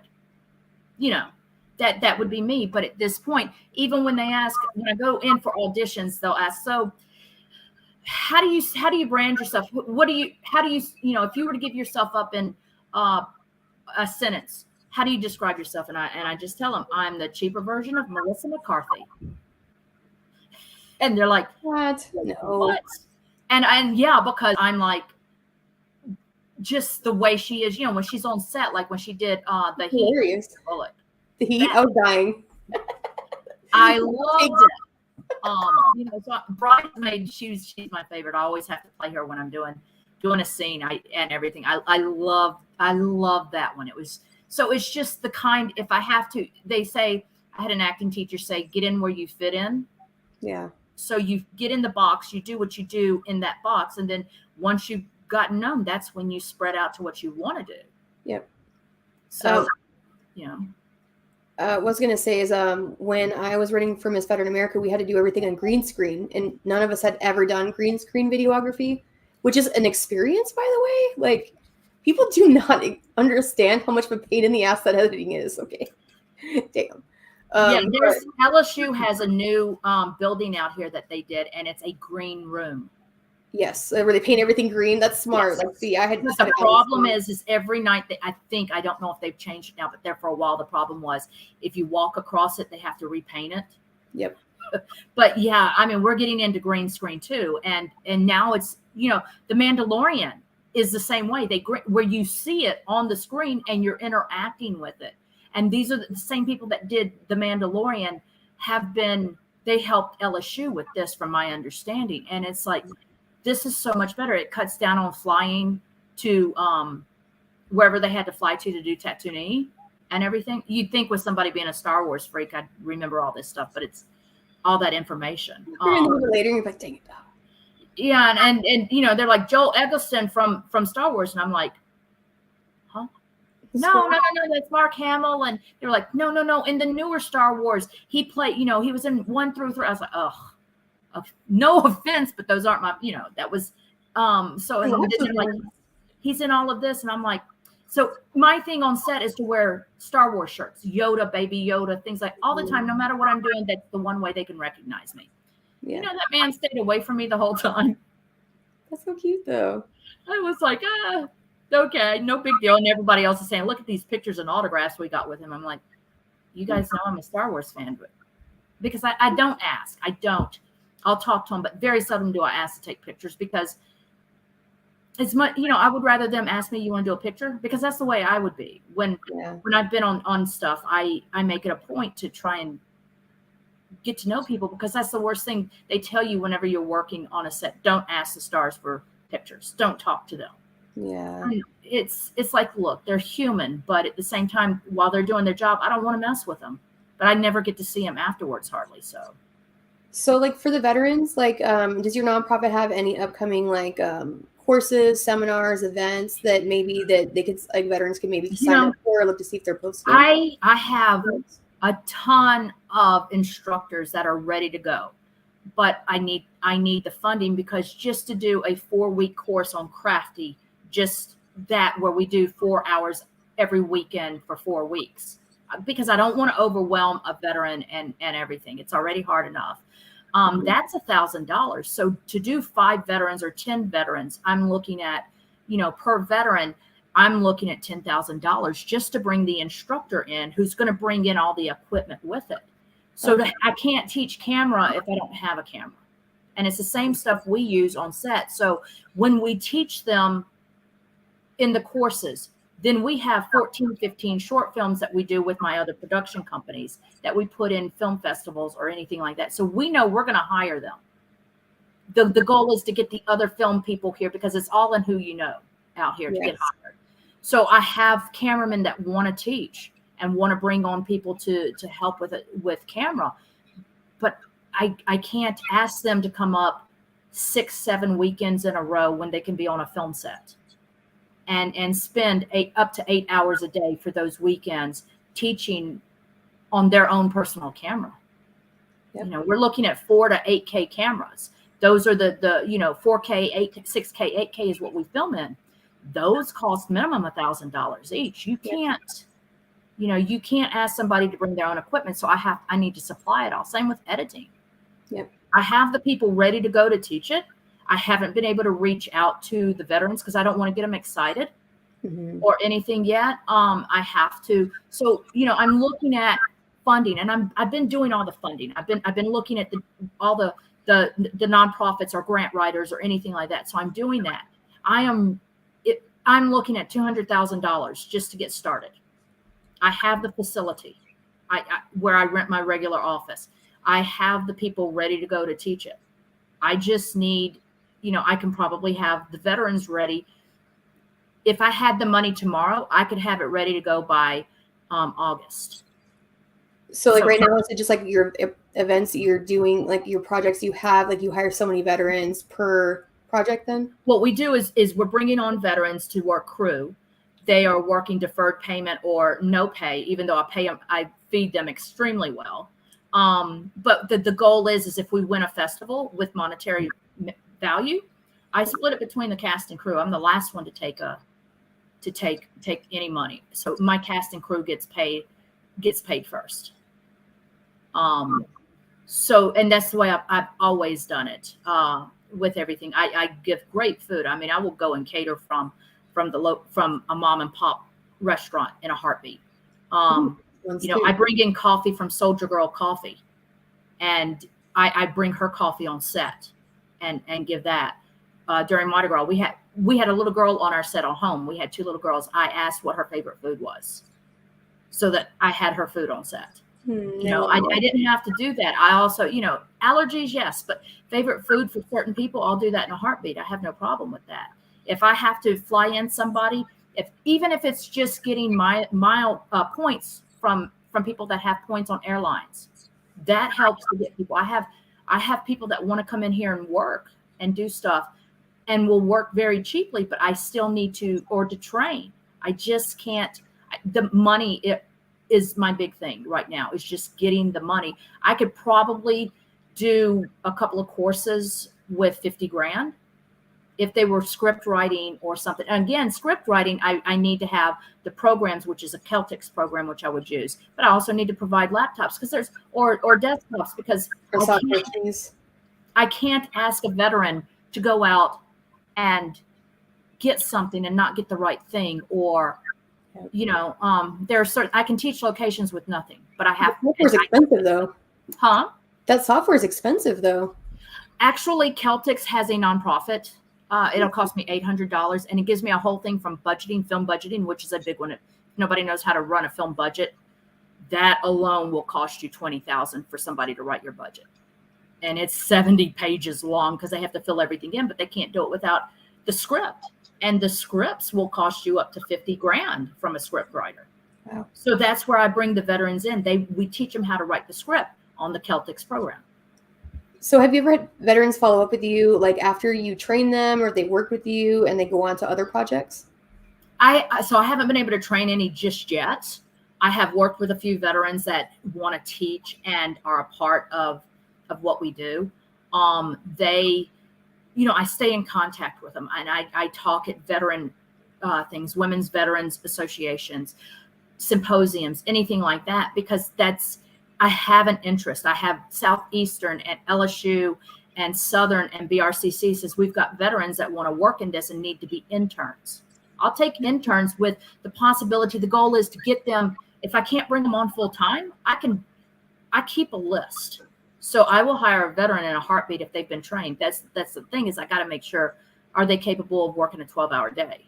So I bring them on the short films and say, look, okay, we're going to give you a small course. It's not very, you come on about 4 or 5 short films with us. If we win money, then you're going to get paid back on that. But, we do that. I don't tell them I'm going to pay them back because I can't guarantee something if it's not there. We are working on a film next week or next month for the Louisiana Film Prize. That's a $25,000 film prize. What's that one called? It's going to be called Sweet Sugar Death. It's a comedy. Okay. We're filming in an Acadian village in a small church. They have a 20-foot by 50-foot small historic church. Oh, those farm ones where you worship, like when you're coming out of the field, sort of those real small. It was one of those slave churches that's very small. It's in Lafayette, Louisiana, and we're filming out there. It's based on a friend of mine's true story. As an Asian, his first time ever going to an African American funeral in New Orleans, and he thought it was going to be an hour long. Oh. No. And he didn't eat, and he's a diabetic. So yeah, it's like a whole day. It was. And so we wrote a script about it from what he said, and we're going to use it in the Louisiana Film Prize. We love it. It gives us a chance to work with a bunch of people. And then we have another one that we're going to be filming. And, a lot of times we'll just pick them up for background extras. Look, come for the day. And we don't want to work 12-hour days. That's the thing. Our goal is to do 10-hour days or less. Mm-hmm. People have a life, and we only want to work 5 days a week. Whether it's Saturday through Thursday, whatever, or Wednesday, however we do it, we're going to do it. But there's a lot. Like I said, I've got minimum actually 4 feature films and a television series we want to do. Nice. Again, the funding is necessary, but still, even if I had $4 million to do a film, I don't have enough cast and crew. The cast is not hard. The crew is what I need. Yeah. They're all on sets. They're on National Treasure. They're on Interview with a Vampire. They're on Claws and all of those down in New Orleans. So I would need to, I need to have trained individuals that I can call upon. And if I only need 10 crew members, I want to have 20 trained so that I'm ready to go. But that's where I'm at right now. For it being a year and it's just a year in fruition and 2 years for Bad Habitz, the connections I've made are it's phenomenal. And my acting agents back it up 110%. They, I know I can go to them for cast if I need them, but I have a lot of people that I just want to work with, and I talk to them and I'm like, let's work together. This is not a competition anymore. This is a collaboration. It's veterans helping other veterans, and everyone wants to swing their dick around, and it's always about, who's got the better reputation. Who cares? If you're veterans, it's not about your pride. And Adam Driver does a great program for veterans. Yes. I love that. Gary Sinise does an awesome program. Tom Hanks was here filming Greyhound. Give that man a Chris high five, like Gary Sinise. Right. All of them. I just people to be around and talk to and to pick their brain. I mean, if somebody in production that's listening has not even connections, but has recommendations, get with me. I am willing to Zoom with them or meet with them to talk and say, okay, what do I got to do? How do I do this? And that's part of it. This is always going on. You're always going to learn in this. And this is a great place. You will learn all the time. And that's what I want to do. It's ever evolving. We use drones now for a lot of things. Yep. When we did the Soldier Girl coffee photo shoot last year, we actually roasted a bag of coffee with the flamethrower, the bunker burner. Yeah. And we had the drone focusing on it, and then they recorded it, and it was amazing, and it was something that we didn't know we were going to catch. Right. And after Hurricane Ida, my friends had an oak tree fall through their house. Ooh. Demolish the house. But so we took the drone in because you couldn't go in because of it wasn't stable or anything. So we took the drone for the insurance company and ran it through the house, over the tree, under the tree, where you could see where it landed on their bed, where they would have been if they hadn't evacuated. We had the attic and how it was all torn up because the insurance company was like, "Oh yeah, you can salvage this." We were like, the only thing standing is literally the laundry room." Sounds like military TMO. You're like, what? Like, that's not how that works at all. Yeah. So we were like, they were like, "Yeah, we can rebuild it." And we're like, "No, you can't." I mean, the gas. Like, So yeah, it was a whole fiasco, but we found, like, we just did drone footage of Southern University for another thing that we're doing. But our guys are learning, they're learning drones. And that's so valuable and expensive. Like, you make money doing that. You do. And, you know, you have to have the FAA license and everything, but it's still okay. You know, we do that. And there's so many ways to film and so many ingenious ways to film. There's nothing saying you can't film. If we wanted to put the veterans out filming with their camera, with their phone, we could do that. But I don't want to go. If I can get the right way to do it, I'll do it. If I have 5 veterans right now that want to learn videography, working the camera, I'll take them on my next set. If they reach out to me and they say they want to, I guess you're a Marine and an Army veteran. Like I said, like, I got you. Like, yeah, he did videography. She does more editing in video side. Yeah, there, but she does more like in the house training for like visa and stuff. Yeah, I'll take everybody. I don't care if they've got experience or not. I can always I have a guy that works with me as a PA. He has Asperger's, severe Asperger's. I got him to cook. He didn't know how to grill hot dogs and hamburgers. I found out he was autistic and had Asperger's. I said, how do I train you? And he told me, and I said, okay. And which was to show him exactly how everything had to be done. Yep. The hot dogs and hamburgers were fantastic that day. I mean, it was, and I bring him on set, and I found out he writes scripts. And so he sent me one. I'm like, this is great. He's like, nobody's ever wanted to read my stuff. Yep. I'm like, wow, okay. So between everything, and like I said, I bring Soldier Girl coffee on set. Everyone's like, why is this so strong? I'm like, because we're here for a whole day.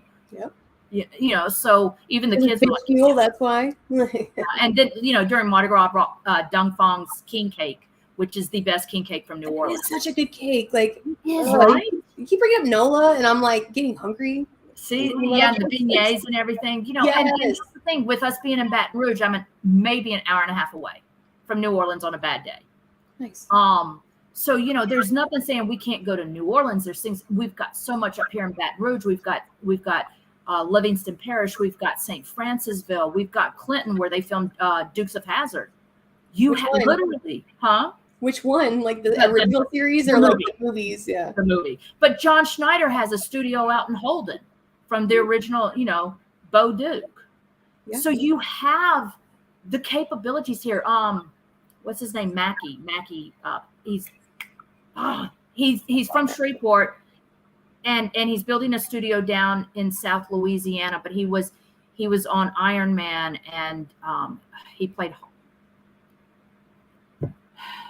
I know his last name's Mackie. God, I'm bad with names sometimes. I'm bad all the time, so no judgment. Right. Yeah. No, I actually wrote to Robert Rodriguez when we were having to get our videography done, because I was like, I'm going for Miss Veteran America Apocalypse. This is my plan. I was like, so I'm all mangled. Like, he's gonna want to talk to me. I think he thought I was joking. No. I mean, look at Quentin Tarantino that did Death Proof and what was that movie that with the leg? With no leg that had an what I said. I'm like, what if it was my actual leg and you didn't have to use prosthetics? Like, come on. But then they had a gun on it. I mean, come on. That was the coolest part. Like, right?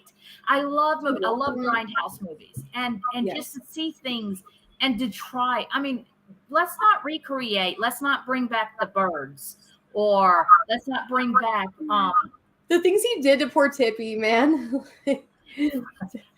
Like, right? He actually tormented her with real birds because she wouldn't sleep with him.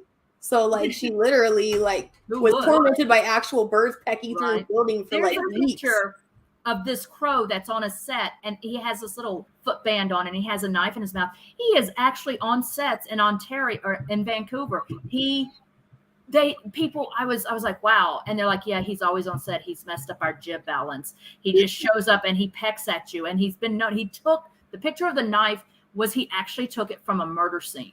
and the cops had to chase him down. Wait, is it the Finch? Because I have a friend I think that might belong to him.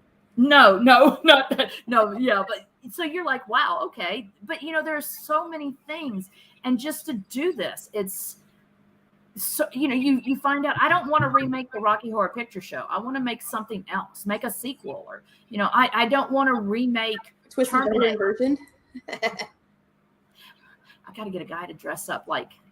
Okay, there's a lot of Marines. We can find one. Right. So, and those, you don't know that they can sing and dance. A lot of the Marines are like, I can't.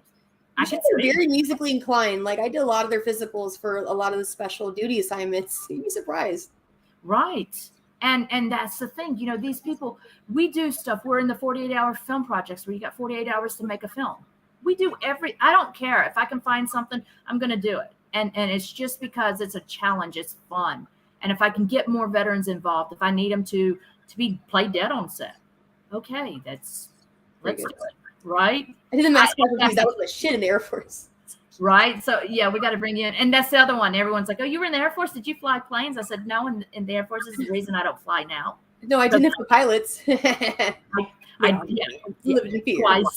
twice. That's when I found out that enlisted and officers can't date. Yeah. So I did it anyway. Well, I found out that when I worked in flight medicine, that the flight surgeons, they get their names from their naming ceremony. But how they get it is they get totally drunk and they tell a bunch of stories from before they came in the military usually. Well, my doc was a female doc, and she was explaining her OBGYN rotation. She was very uppity. And so her name was Hoover.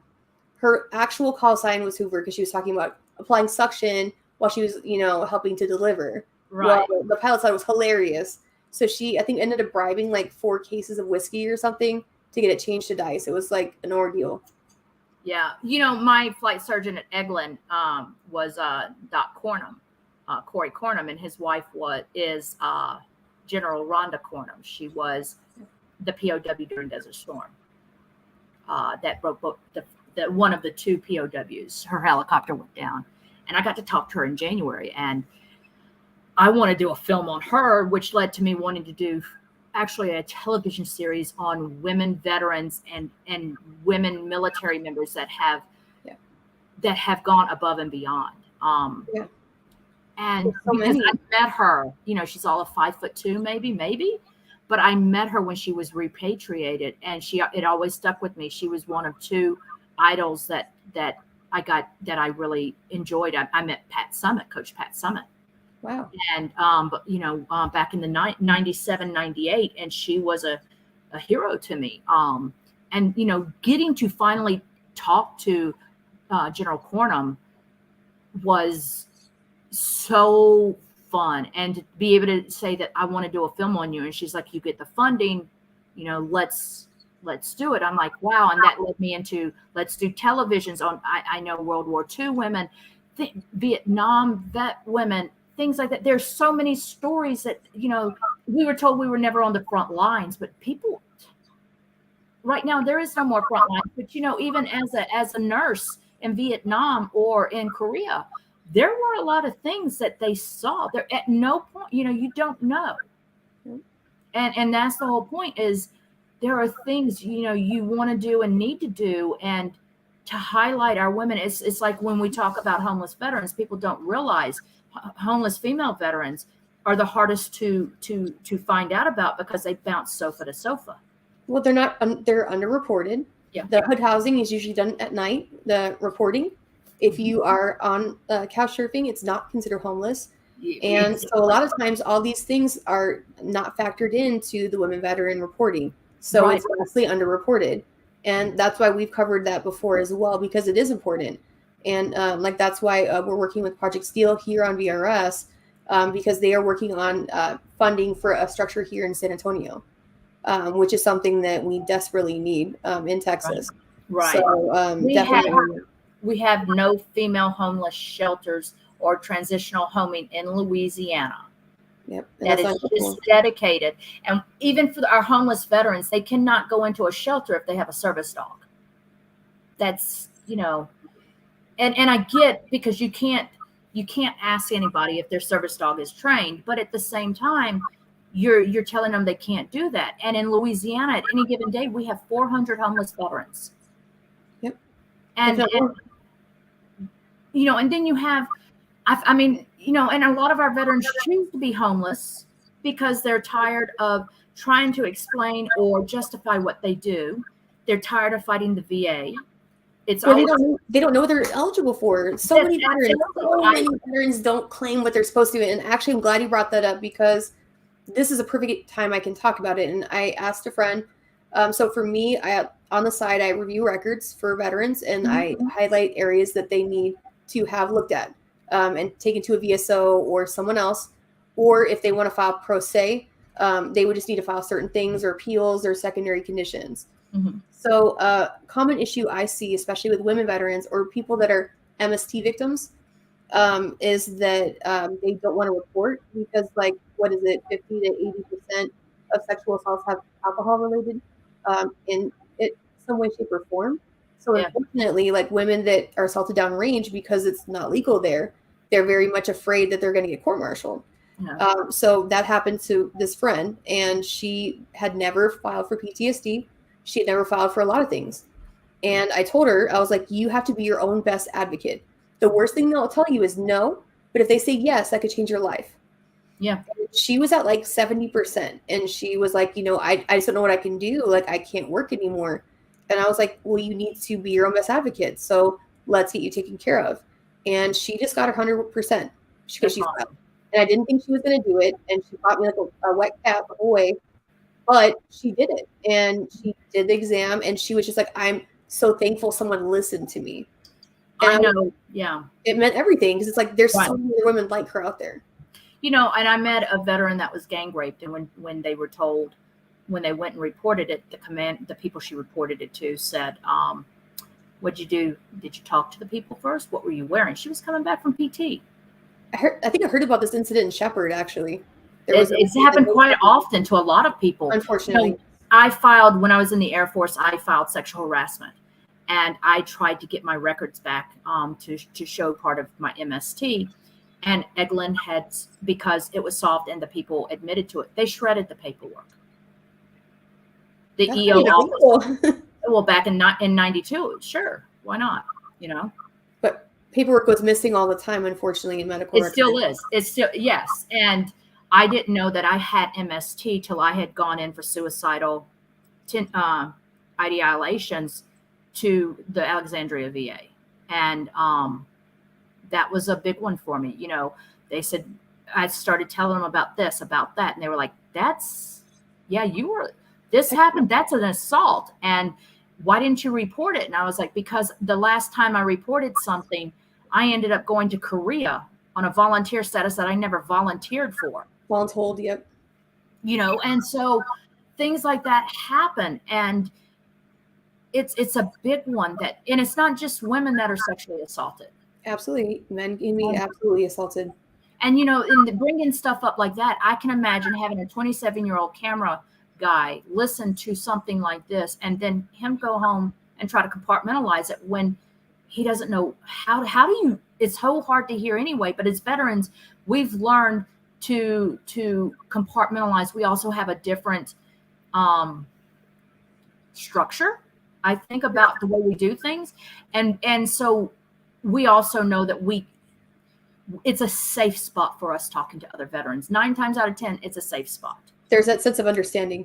Yes, and you don't get that a lot of times because people don't that's why they react. You know, your family doesn't understand, so that's why a lot of veterans leave home. That's why a lot of them self-medicate, and you know, instead of going to the VA, because the VA, let's face it, the VA is ran by civilians, and that's our problem.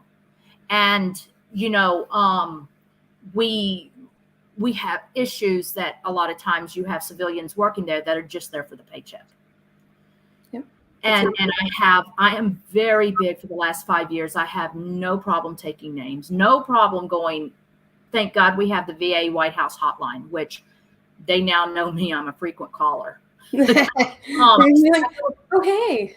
So yeah, you know, so I go through the proper channels, but when I get the head of a department not wanting to advocate or work, then I go straight. I don't even worry about the congressman. Oh, awesome. Oh, still trying to, yeah. Getting message at me, Richard, and I can get you connected with Felicia Kelly. She's come on our show before. She is a veteran advocate. She knows everything about claims and conditions and how to fight things. A lot of times with the nomenclature, it's about like what you're giving as far as supplemental information to back your claim. Are you having nexus letters? Do you require a nexus letter? Are you filing for SMC awards? Are you eligible for those? Do you have buddy letters? Allowance? Yeah, exactly. Do you have buddy letters, which is hard to get if it was 30, 40 years ago. You don't even know where your buddies are. You know, your battle buddy disappears. Or they tell you that I do not recall bullshit. You're like, yeah, because they don't want to be, you know, it's like, wow, okay. But at the same time, you know, you have this, like now chronic pain is considered a secondary. And you go to the VA and you tell them, I have chronic pain. You guys haven't been able to fix it. And they're like, deal with it. And that's not how you do it. You listen. And that's why we get a lot of, that's when you have the civilians coming in. And I hate that. I mean, I understand we don't have enough. I need some community care. I'll be there all day. Right. Yeah. I have issues and I'll report them and I'll go through the right chain. But at some point I get tired. I just pick up the phone and call the White House hotline or I email it. And I tell them and I give them big exact dates, exact times, who was there, everything. And I go through it like a court proceeding. Right. And so like when I had an emergency tooth extraction, dental prescribed me tramadol. Went to pharmacy. They said, oh, you have to have a pregnancy test. I said, okay, I'll go to the lab. No, the lab doesn't do pregnancy tests. You're going to have to get a physical exam. Oh, crap. I'm like, physical exam? Oh, yeah, and the doctor's not available for the next 4 hours. I was like, okay, the numbing medicine's going to hang. And then I said, you know what? My vagina has cobwebs in it. It's been a while. Okay. And they were like, but still, the procedure. I'm like, fuck the procedure. I need pain medicine. Well, ma'am, the security officer's coming over, and I'm like, oh, it might be a good idea to get tased. My mouth won't hurt. But I was like, my vagina is sealed, okay? Just it's cobweb. Charlotte, the spider is in there. Words and shit. Right? And I was like, do you want me to take my pants down and show you? They were like, is it terrific? Is that what it is? I was like, you know, and so my mom's like, oh, Dad, don't need to know that. But I'm like, so I just left. And I said, you know, you don't need, well, ma'am, that's what protocol calls for. We'll change the fucking protocol. Yeah. Like a standard of care should supersede like whatever the hell you think makes sense because it's on the paper. Like sometimes you have to like use your own judgment. And unfortunately that's not a primary therapy. Yeah. Yeah. That's an issue. And so things need to be changed and it needs to be, you don't put all the veterans in one situation. You take a veteran issue and you solve that veteran's issue. This is not a black and white, like the CPAP machines. This is not, you have veterans that can, I was told because I stopped breathing 70 times an hour. It's pretty common with PTSD too. Most veterans, right? And they said it's too hard for me to prove that my sleep apnea is caused by PTSD. That I'm 90% with 10% individual and unemployability. And two stats alone would prove it. Yeah, you have sleep apnea. Like all you have to like, if the condition is there, like you really don't need a whole lot. It seems like they're trying to like blow. Well, I'm on a CPAP machine, but I'm on the one that's recalled because because of the cancer. Well, you should be able to like take it in, so they have to replace it through community care. Philips has not. That's the thing. Philips has not given. They have over 4,000 veterans, let alone however many others that they have not been able to replace them yet. And so I've been off of a CPAP since September. And I said, hey, can I get the Inspire, which is it's a little pacemaker looking thing. Well, ma'am, you're 6% over your BMI. Yeah, I'm a fucking like I'm out of the military. Like DD-214. Not only that, so you're going to say because I'm fat, I don't need to breathe? Yes, I do. You know, and I said, you have nothing for me because you said my sleep apnea is too bad for just the nose piece. You won't go downtown and buy me a CPAP. You won't go outside of Philips because the VA has a contract with Philips. Of course. And you're going to tell me you can't get me the Inspire because I'm overweight and my BMI is 6 points over? Give me your damn operating procedures and figure this out. Shit. it's one of those situations. And I'm like, oh, so you'd rather me die. Okay, I see where you guys are. So it's a whole issue with all of it. And it's to the point, that the VA can't even get me in to talk to pulmonary. I've been waiting for 2 weeks. Yeah, I asked for community care. Yeah, to that point, I'm like, okay, you tried it. Like, now we're going to do this way. So I go to community care for care for most everything. This is pulmonary. The VA's got to get me to CPAP, so they haven't done it. They haven't got me in to see anybody at pulmonary down in New Orleans. So guess who's calling the White House Monday? Again, and they're going to be like, oh, DeAnna, hey, how you doing? How was your last 3 weeks? Hadn't heard from you in a while. Did you do a FOIA request on yourself too? A what?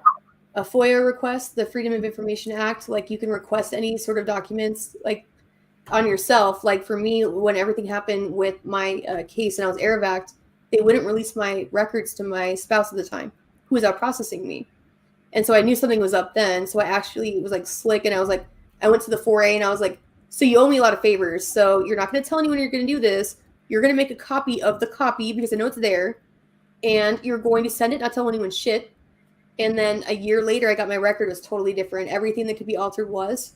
Then everything they couldn't alter, it contradicted the other notes, like the T-sheets that they had. And yeah. So when I did my FOIA request to see if the malpractice was ever reported, because it was considered a very, was it a very critical incident? That's what it was qualified as. Mm-hmm. And when I did that, they never filed it.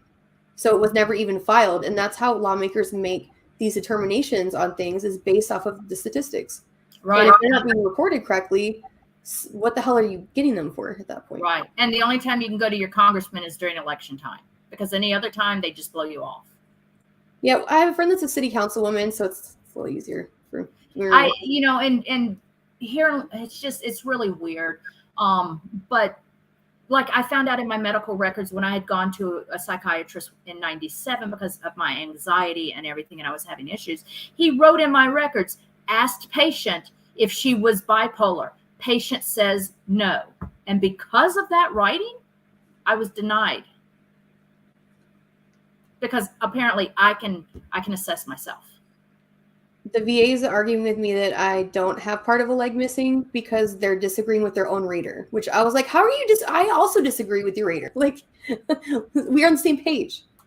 Well, it was like when I had my spinal fusion, they said, oh, we're not going to give you any disability for your back. I was like, they said, we fixed it. And I was like, you put a rod in my back. Is that fixing it?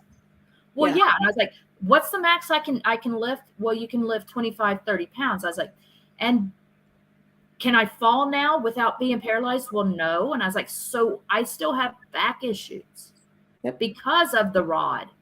And they're like, well, yeah. And I'm like, so I had to literally go psychological on them about this and to fight the whole situation, fighting. They're saying, well, you can't get bipolar and MST because you already have PTSD. So, it's all, I'm like, put it in there. I have sleep apnea is probably PTSD, but it's not. And you have chronic pain.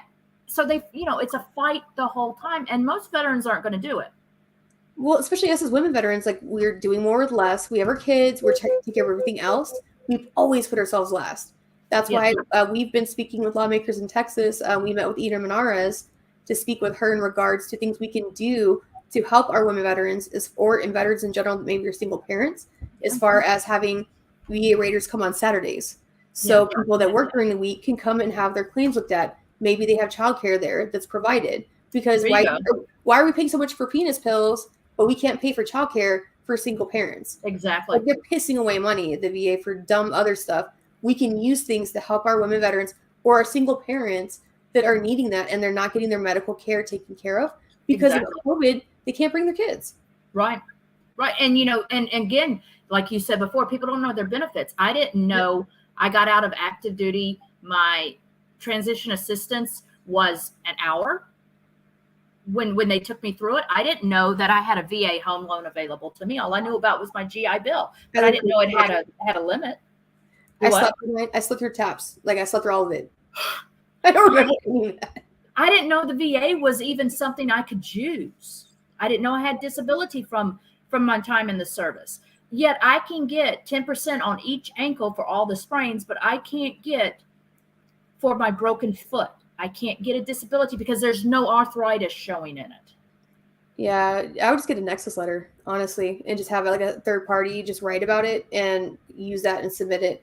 I can link you with Felicia as well if you want to speak with her, and she can give you information as well. She's phenomenal. She is literally a Jedi. Like certain people in certain places went from 70 to 100 in 2 weeks after speaking with Felicia that also like coffee. So, and that's the big thing. When I talk to veterans and stuff, I'm like, okay, that's why my documentaries are on veterans and the obstacles they face. Like my cousin was at K2, which was in Siberia, which was a base that was put on top of nuclear waste. And everybody has cancer. Most everybody has cancer. The VA doesn't recognize it. Look how long it took them to recognize it. Look at all that stuff that they had to have a celebrity literally step in because they're not giving veterans time of day to even talk about it. Right. Yeah. I mean, I have a friend who, a friend of mine's husband who has tumors and everything because of the burn pits. Yep. The VA hadn't done anything for him. My dad had Agent Orange. He's now surviving from non-Hodgkin's lymphoma, where he actually went to Duke University instead for radiation and chemo and an operation all at the same time and he survived, but he has a trach. He had a feeding tube and his vocal cords. Yeah. And so he's like, I went to Duke because the VA would have killed me. And I'm like, you're right. That's fair. It's like my mom, the VA said that we went to a neurologist through community care. He says, I need a PET scan she had Parkinson's, and we were thinking she had dementia. So he says, I need a PET scan to confirm it. VA says, no, it costs too much money. He says, well, okay, from the physical stuff, I'm just going to give her the medicine. Took it to the VA. They said, well, you hadn't had the PET scan, so we can't give you the medicine. Yeah, that sounds like a friend of mine. He was a chemical guy and in the Army Special Forces, and he had a large mass in his stomach, and they were basically like bird boxing him for months. And he's just like in Colorado, where unfortunately he was not able to get to his specialty care in forever. And how much larger did that get in that time? Is it's going to be more detrimental to him in the future because they waited and bullshitted him. And not just him, it's so many veterans. Right. And that's why, just the information being out there is so key. Like, what would you say to a salty women veteran in the world that if they tell her she's difficult and should know her place, what would you say? Deal with it. Or the other one I say is, yeah, well, combat boots do that to people.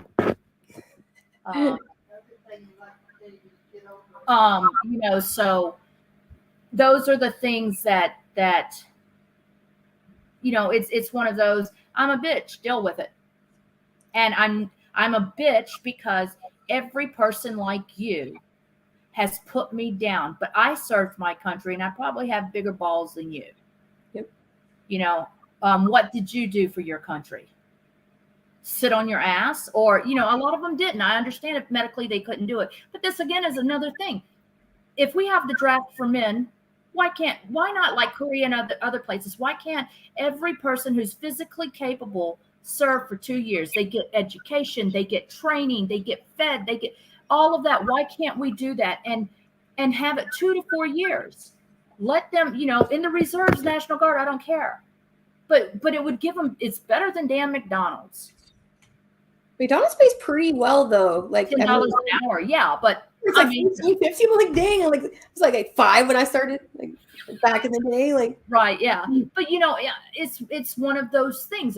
If you're not trained, what are you going to do? Where are you going to work? And this is the thing. They get some training, even if they're a single parent. They can, you may have to temporarily do something and turn over your child to a grandparent or somebody, but you're also looking out for them in the future because you get life insurance. And if something happens to you, $450,000 in life insurance for $16 a month. Yeah, but the only thing with that whole like life insurance is that unfortunately, like to claim because you can claim against it if you're still living, if it's a certain kind of incident.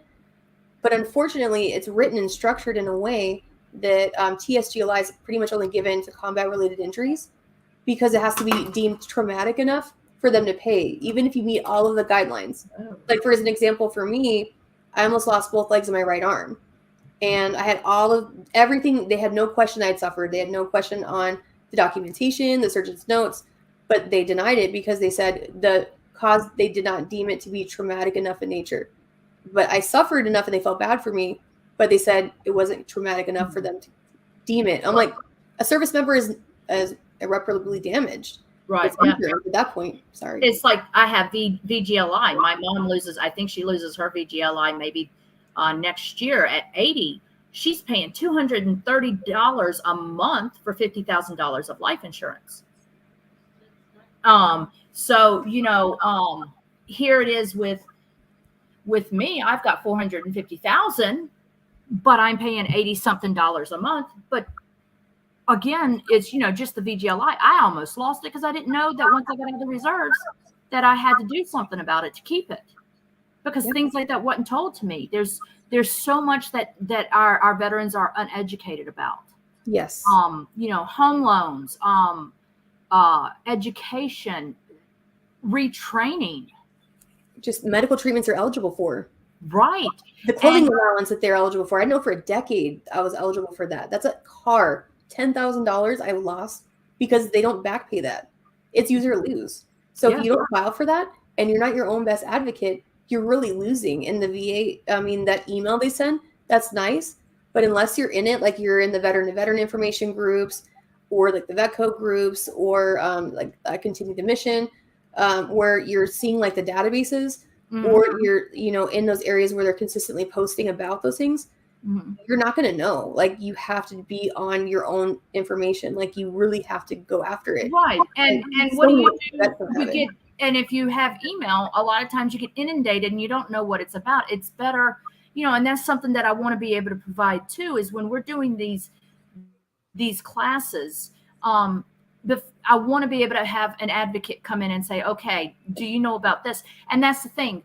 I'm not, to be eligible to take my classes, you have to have a DD-214. I don't care if you were dishonorably discharged. I don't care if you were incarcerated. I don't care, as long as you attend and do the right things in class.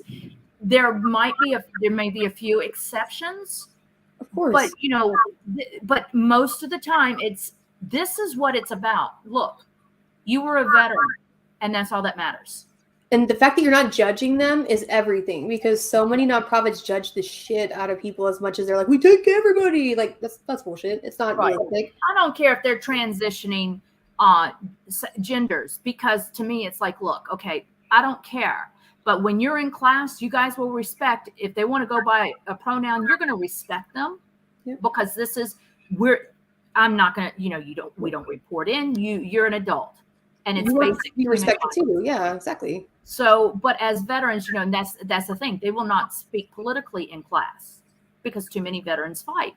I may hand out to the Marines crayons at lunch, but that's keep them quiet. Right. I don't know what I'll do if I get any Space Force veterans, but if you do, like, take a picture. Like I saw like one in uniform at a 3-star general's luncheon, and I scared the shit out of some generals. Like I forget when I wear like a skirt how much it unnerves people. And like I was like, like, I'm just like, I'm just used to it. Yeah. But like I literally see like 2-star generals, their eyes just popping out of their heads. I'm like, oh shit. And then when they ask you, say, oh, I kicked the general on the ass and it got stuck. Oh, I make up all kinds of stories. Like if you're a jerk and you ask rudely, like I'll see how dumb you are. Like I've said all kinds of stuff. Like I've said like it was like a shark bite in Corpus and took part of my leg, but I took his fucking eye. And it was in the news. Like, people are like, really? Oh my gosh. Like, I was in a shark attack in Oklahoma. Yeah, that's, You guys sell it in the base, but like, I mean, if you ask nicely, I'll tell you. But if you're going to be a jerk, and, oh my God, what happened to you? Like, it's always that one dude, always. Right. Then I'm like, how dumb are you?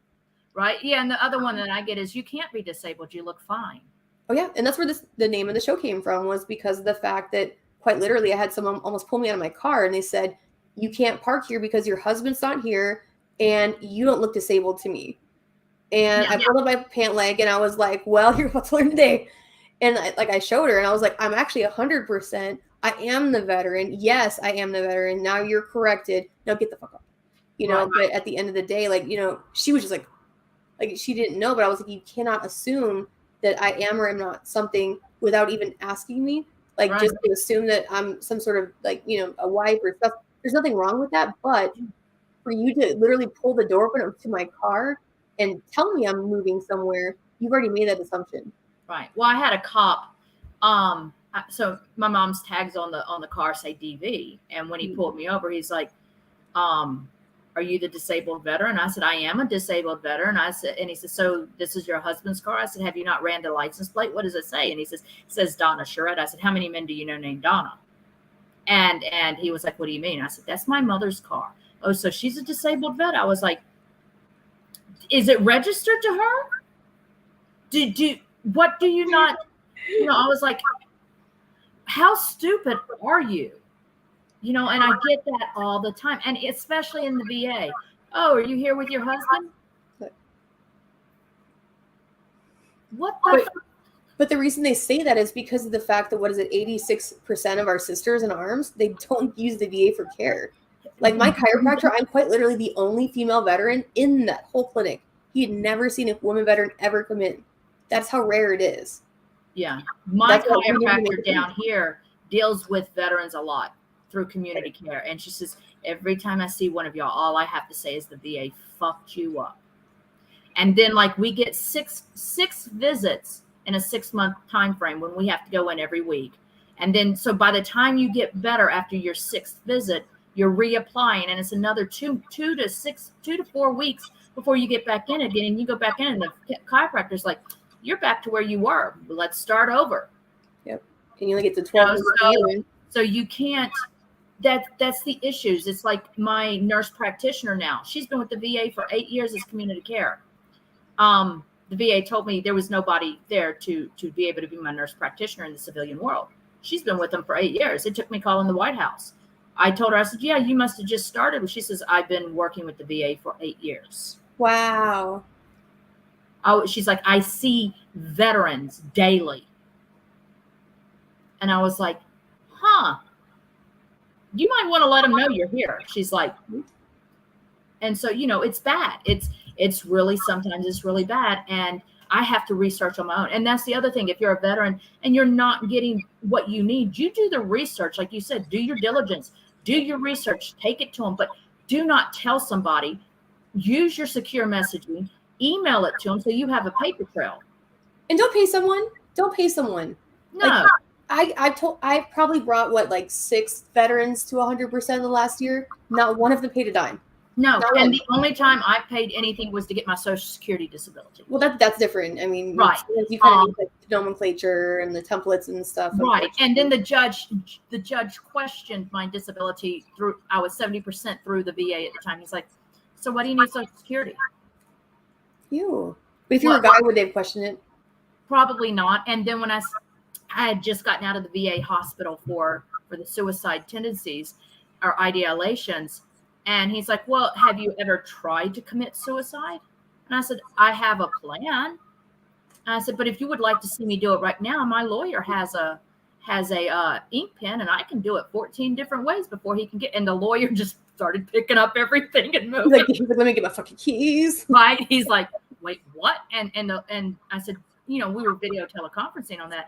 And the judge was like, no. And I was like, why would you ask that? Would you ask that of a man? So, you know, I did get it, but it was, why do you have to fight? I literally had my VA doctor Google me, while I'm sitting in front of him. I had reading my Miss Veteran America articles. I'm like, I'm done. I'm here to be seen. Right. I had the head of physical medicine was trying to, because they didn't want to give my mom more chiropractor appointments. And so the head of physical medicine, who's never seen her, had made the determination that at 79 years old with osteoporosis, that it's too much for her to see a chiropractor, and asked, does she know that she has osteoporosis? So when I got a hold of him, I said, did you even look in her record to see the medication she's on for osteoporosis? He says, no. And he says, but she's just wanting to start chiropractor. I was like, if you look, she's been going to this chiropractor for over a year, and she's been seeing chiropractors off and on for the last 5. He says, I didn't look in her record. I said, then what the fuck are you calling me for? That should have been the first thing you did. Right? And he's like, I said, you haven't even seen her. And he was like giving excuses. And he says, well, now this is community care's problem. I was like, I've already talked to community care. No. And so as soon as I hung up with him, I called the White House and I reported him. I said, this is why. And I told him, I said, see, I said, were you in the military? He says, no, I wasn't. I said, see, that's your problem right there. Because you're lazy and you couldn't even look up her damn records. Well, does her primary care physician know? I was like, oh my God. It's like, did you even read your own notes? Like, now I'm more mad that you didn't read your notes. He didn't. Well, he knew nothing. He was like, well, I've never looked at your mom. I said, absolutely. You don't even know who her primary care is. You don't know that we're in constant contact with her. You didn't even call her primary care to discuss anything. You didn't look at her medication list, which would show you she knows she has osteoporosis because she's on medication for it. Well, I don't think chiropractor is the best thing. I was like, she is not mobile. She doesn't have quality of life now. And this is the one thing that'll help her, because I doubt you're going to do anything for a 79-and-a-half-year-old lady. He's like, yeah, we're not. It's like, how does it help her quality of life? Like, right. Physical therapy, there's nothing. So as soon as I hung up with him, I called the White House. I gave him his name. I was like, this is bullshit. And I mean, I had one of the most excellent people. And I'll say this about the White House VA hotline. They care. They take extremely good notes. If whatever you give them, they sit there and type word for word what you're saying. But I've gotten to the point, even though I have that available, I got their White House email address for the VA, and I email them because then I send attachments, and I put everything. And our primary care is so good that I put in every one of mine. My primary care, Dr. Wynn, is doing everything she can, but she can't fight the red tape. Yep, and unfortunately, there's lots. Yes. And that's why, we have so many that self-medicate. And I don't care who's president at any time, but when somebody does something good for the veterans, I'm all for it. The VA hotline is the best thing, and I have utilized it so many times. Veterans don't even know it's out there. It's an easy number to look up on the internet. They have a VA hotline number that's not available, but I'll give it to you right now. I mean, not the VA hotline, but the email address for them, which is fantastic. Like I said, I use it. What is it? Let me pull it up. So the VA White House number, the VA White House hotline number is 855-948-2311, and to email them, it's WHVA-hotline@va.gov. Can I get the email one more time? Yeah, WH as in White House, WHVA hotline@va.gov. It's a WHVA? VA as in Veterans Affairs, yeah. Hotline, HOTLINE at va.gov. VA, okay. Yeah. And I've done IRS complaints before. Is it similar? Huh? Is it similar to like an IRS complaint? No. This deals just with medical issues. I think maybe with other things, but they have a crisis line. They're there 24/7. If you call them, if it's a mental issue, they definitely get crisis out to you immediately. Instead of going through press 7, then give extension 4, 5, 7, 8, 9, 10, 11, 12. Mm-hmm. So, they're there, but they take your information, even if you're not the veteran and you're calling on behalf of, like, I'll call for my mom. They'll give me a VA number, referral number. They'll tell me that I can't look into her records again without her permission, but I can file on behalf of her. Mm-hmm. They follow up with letters and emails if necessary. And usually within 3 days, the issue's solved. Really? Yeah. And I am so pro about it that it's unbelievable that the last time I got a hold of the supervisor of the young lady I was talking to. And I told him how good she was. And he says, you know, we don't get a lot of calls like that where you want to say this. He says, so we go out on the floor where they are and we tell everybody that they just got a great call. And that's somebody. And I said, that is important because a lot of them don't know. And you don't ever get that person. 9 times out of 10, you're not going to get that person on the phone again to thank them. Well, they say like a good experience, that maybe a person will tell 3 to 4 people, but a bad experience will tell 10 people. Yes. So it's like, it's so much more detrimental. And unfortunately, just people don't compliment good service anymore. Right. And I'm big about the VA hotline because that's the one thing. I don't care what administration did it. It works. Yep. And it's what's needed. And let's be honest, everybody has a problem with every president. There's always something you don't like with any president. But if they're helping a veteran at any point, even if it's just one time, and that's what I hate about politicians is they only address a veteran's issues during election time. Yep. And so I've prefaced everything I do now either with the local VA when I have an issue or with my politicians here. I preface that I'm in the film industry and I do documentaries. Yeah. And that I can either do something that shows a good outcome or I can show somebody in a bad light. Yeah. And that's powerful. It is. It's very powerful because that's the thing. The women in film and television here did not know the issues we had with homeless veterans and homeless female veterans. And to put this in film festivals, because it's not that hard to find out if somebody carrying a sign is a homeless veteran. There's so many ways. And while I feel for all the homeless people, don't use the homeless veteran sign if you're not homeless veteran. If you're not a veteran. Or if you're a disabled you say a disabled veteran and they've never seen a day of duty in their life or something wild. Right. Yeah. They didn't even raise their. Yeah. So those are the big things for me. I have ways I can check it out. And that's what I'll do is if somebody doesn't have their DD-214, I can go on civil service records and look up. All I got to do is know the dates of their service and their name and their date of birth. You know, and it'll tell me if they served during that time. And I do that. But I can also tell, we can tell a veteran walking when they stand. Like I was pointing out, somebody said he was a homeless veteran. And I was like, he's not a homeless veteran. His feet were like this when he stood. How do we stand? Yep. When he was walking, his feet were like that. I was like, you subconsciously walk in step with people. Like you don't mean to, but you're going to. When you step off, what foot do you step off with? Well, I'm kind of disabled, so I'm not the best person to ask. I usually try to step off with a zombie leg. However, I actually killed a front tooth because I fell on my face so many times. So I may not be the best person to ask. Well, yeah, but you see somebody walking around with the sign and you look and they step off with the right foot and they're bouncing when they walk and everything. You're like, huh. Best way to say is get off the general's roost. And start looking then I'll ask them, hey, what were you in? Well, I was in the Army. Oh, really? What was your MOS? Yeah.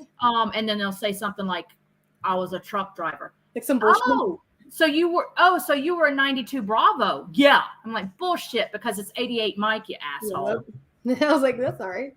Right. So that's the big one for me. And then I'm like, yeah, no. And the stolen valor thing is a big issue. But they've changed the rules on that too.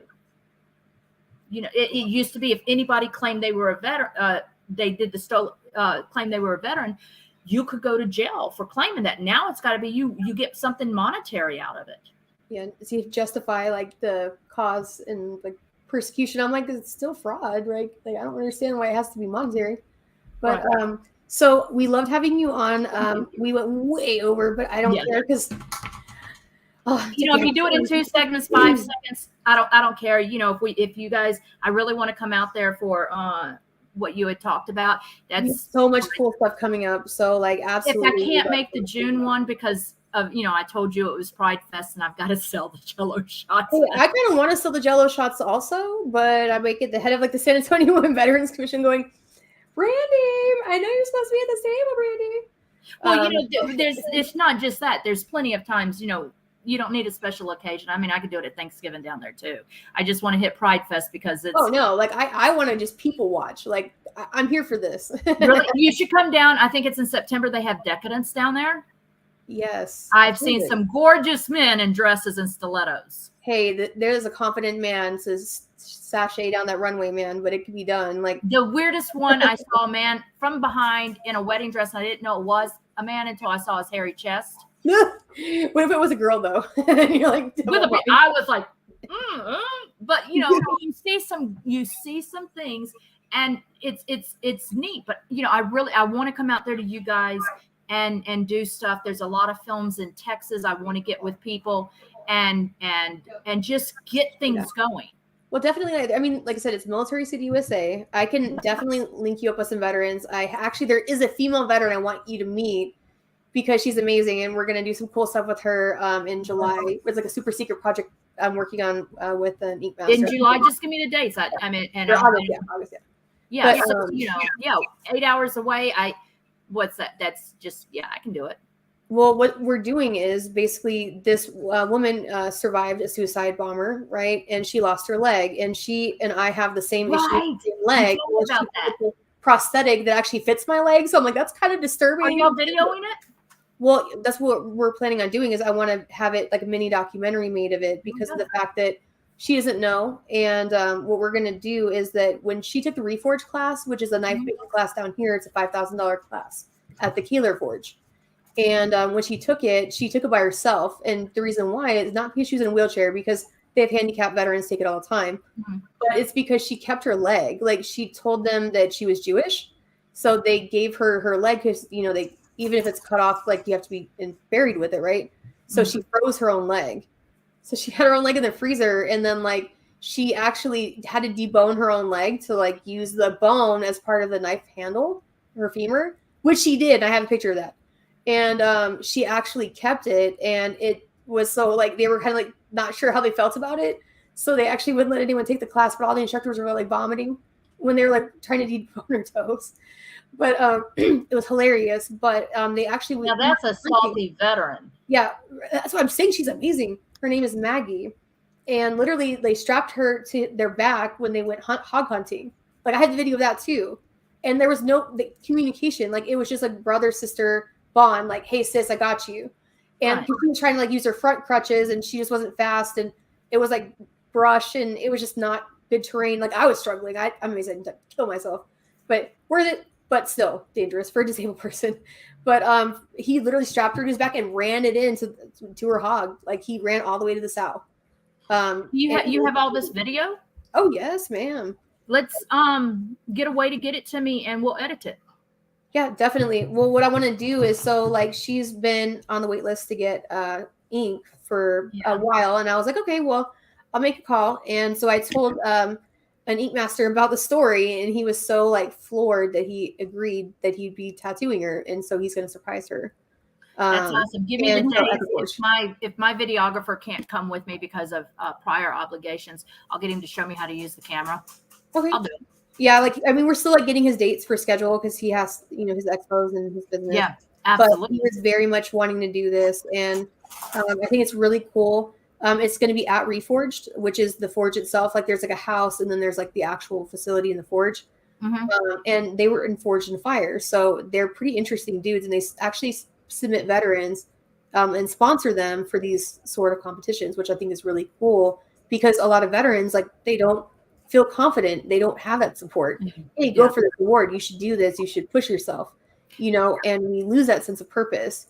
So they let the veterans actually sell their knives through their forge. And then like, the rule is like, you have to make one knife for the forge so they can use it for materials. Right. And then for like the Reforge class, because they don't charge the veterans anything for a $5,000 class. And then the other one you can sell in their forge or keep it for yourself. Like I can pull knives, like you can have like mammoth ivory, totally a thing, by the way, because it washes up on shore. It's not like you're hunting mammoth. It's not illegal. So they actually have Are there mammoths around to hunt? Well, in Alaska, the whole tusks wash up on shore. Oh. So they actually do have them, and they turn them into like knife handles, basically the scales. Wow. Like I saw this like super gorgeous forge master out of North Carolina came through, and he was making the coolest knife with that handle. You know, you can also use mammoth molar, which is jet black. It almost Wow. You know, and where did they do this? Where's that at? So it's the Keeler Forge. I'm actually an apprentice there. So when you come down, I'll have you meet Chad. He's the owner of Reforged, but it's here in San Antonio. They're changing the Forge now, though, because of the fact that they had 100 bikers show up to present an award, and the HOA got kind of chapped. So, like, I mean, like, it was like 5,000, which was like, that's awesome, because, like, you know, materials have skyrocketed for knife making. So yeah, for them, like, I mean, they got upset because 100 bikers showed up. Well, yeah, and it's a kind of like the bougier side of town, so it's, you know, people get more offended for things, you know. But I mean, yeah, that's so. Yeah, I would love to come in and see this stuff and make a week of it. Sure. So, you know, I'm probably going to have my cameraman and my film partner just show me how to use it, because there's no way he can take a week when he's going for his RN. So. Yeah, no, totally understand. But yeah, we'll figure it out. I'll let you know the dates when I get them, because I just think it's a cool project. Oh, absolutely. And I met these guys when I was in Philly through Operation Tattooing Freedom, which I work with as well for fundraising. And they tattoo veterans with PTSD. So I love the mission. And I'm about it, so I try to help any way I can. So I was like evil Vanna, and like we did all kinds of crazy shenanigans. And we raffled off a handguard that was donated from Unique ARs. So right now, from that handguard, we've already raised enough for one veteran to be tattooed. Now we're working on the second one, and that's not including the shirt sales from the charity fundraiser that we have right now. I'll take a fake tattoo, but I can't. Yeah. Yeah. I guess you're good. I do hemp, but you know. I do marijuana. I'll do a marijuana stamp. I don't care, you know.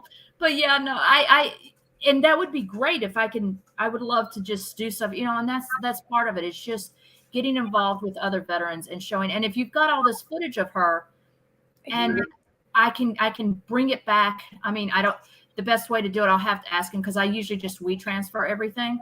But we could do a whole thing on her that can be edited, and you guys can show it. Yeah, like she's amazing. Like I said, I want to eventually do something where we do like a movie screening night where the proceeds go to Project Steel, which is homeless veterans, like and fundraising, because we have VFWs that are wanting to do more events with women nonprofits. Yeah, and they will either do it at cost or at minimal to the organization or free, depending on what they're doing. So if we did something like that.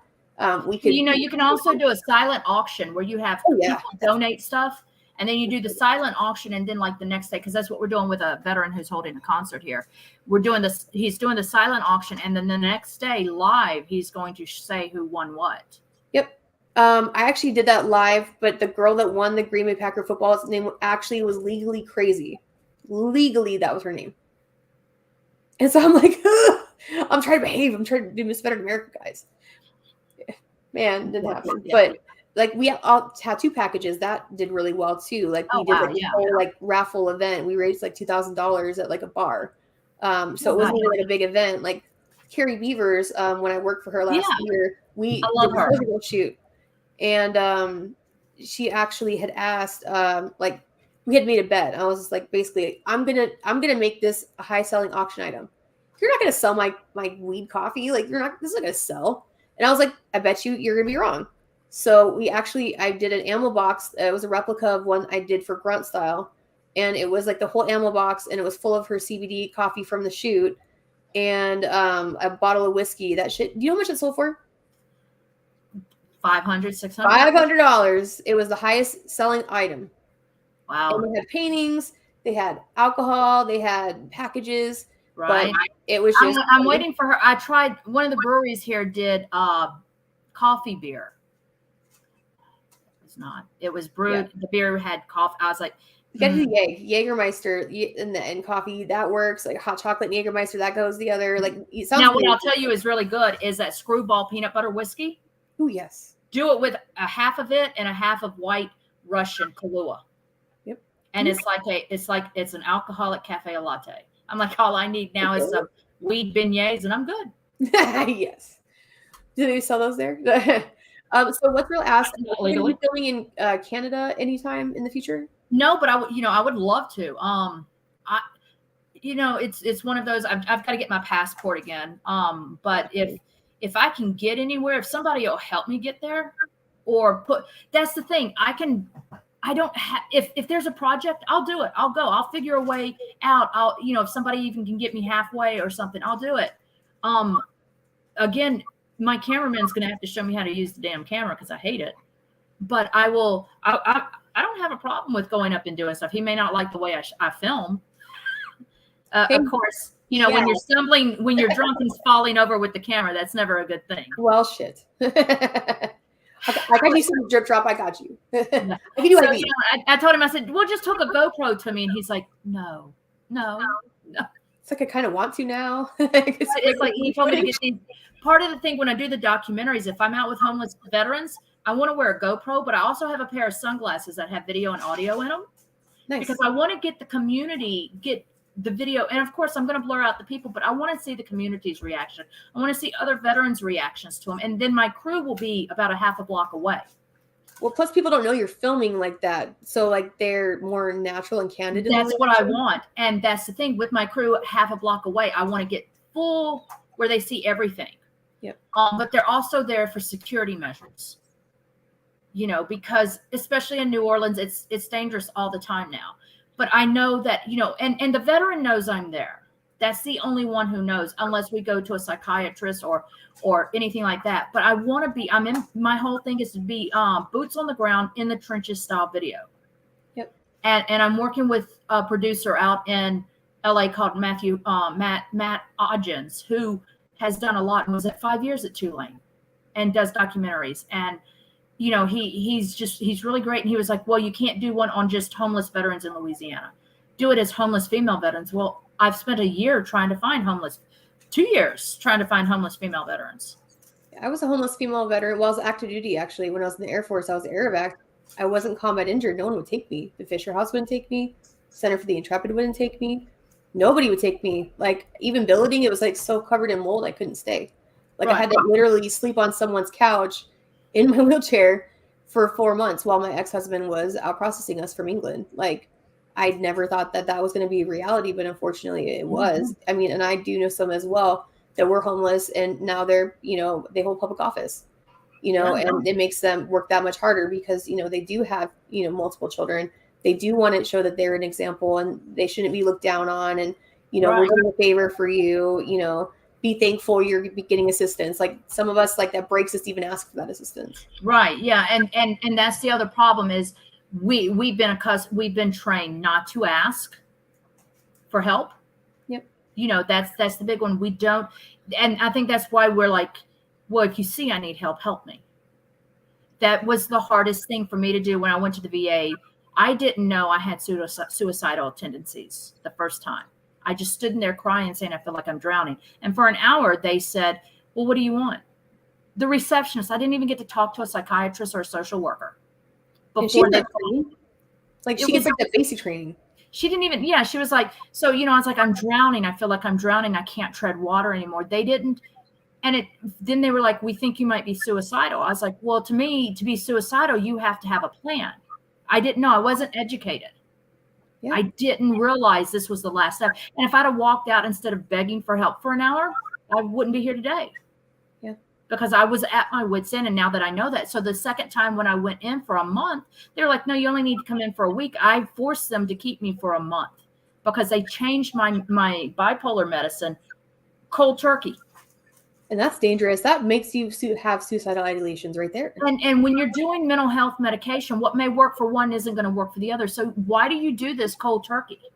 Yep. You need to check their heart rates. You need to check their blood. Why it doesn't cost you anything to put them in the hospital if do it. And it was one of those situations. And all I needed was 30 days. The first 10 days, I just needed to be in a room quiet. And they wouldn't even, that was the problem with the VA. I didn't smoke. I don't smoke. I don't drink alcohol hardly. I don't have drugs, even pot. I very seldom have I ever done edibles. But I had to take smoking cessation classes. It was mandatory. I had to go to Alcoholics Anonymous. It was mandatory. And I had to go to drug addiction classes. It's like basically you're learning how to do these behaviors instead of how to fix them. And then they reported that I refused to take part in class. You were argumentative. I wouldn't even talk. Why? It was not me. I don't smoke. Why do I have to go? So what I needed the first week was to be in a room just to decompress. And I didn't even see, I saw the first 3 days, when you're on suicide watch, they'll send a psychiatrist in the first 3 days. I didn't see her till the end of my month again after that, because they were like, oh, you just need to, I had no mental health therapy for the 30 days I was there. And that's when it's most critical, is that time. When you're asking for it and you're like, my medication's not working, there's an issue. And that's with any medication, but if they change you from Tramadol to Percocet and you're on that daily, something needs to be done. You can't just do it and then say, we'll see you in 6 months. Yeah, no. And that is the way they do everything. Dosage, if it's not right, it's not going to be effective. Right.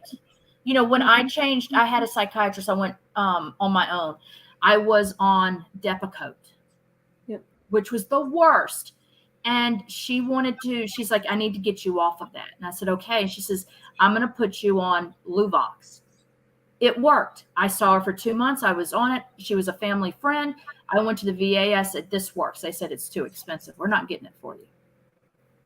And I said, well, then in a month, I'll be committing suicide. What do you want? And then they did. They did get it for me. But you shouldn't have to go to those extremes. You should just say, I need this medication. It works best for my mental health. That's what I told them. And my nurse practitioner was for it. And she kept getting these denials. And so finally, you know, I said, okay. And they were doing it while I was in session with her. They kept denying. I said, write it right now and write this. And she wrote it. And immediately the head of psychiatry wrote back, we'll get it for her. But you shouldn't have to go to an extreme like that to get anything. The other day, some guy at the VA needed pain medicine. But because they only had one pharmacist, they said he couldn't have it till the next day. How much pain is that man going to have?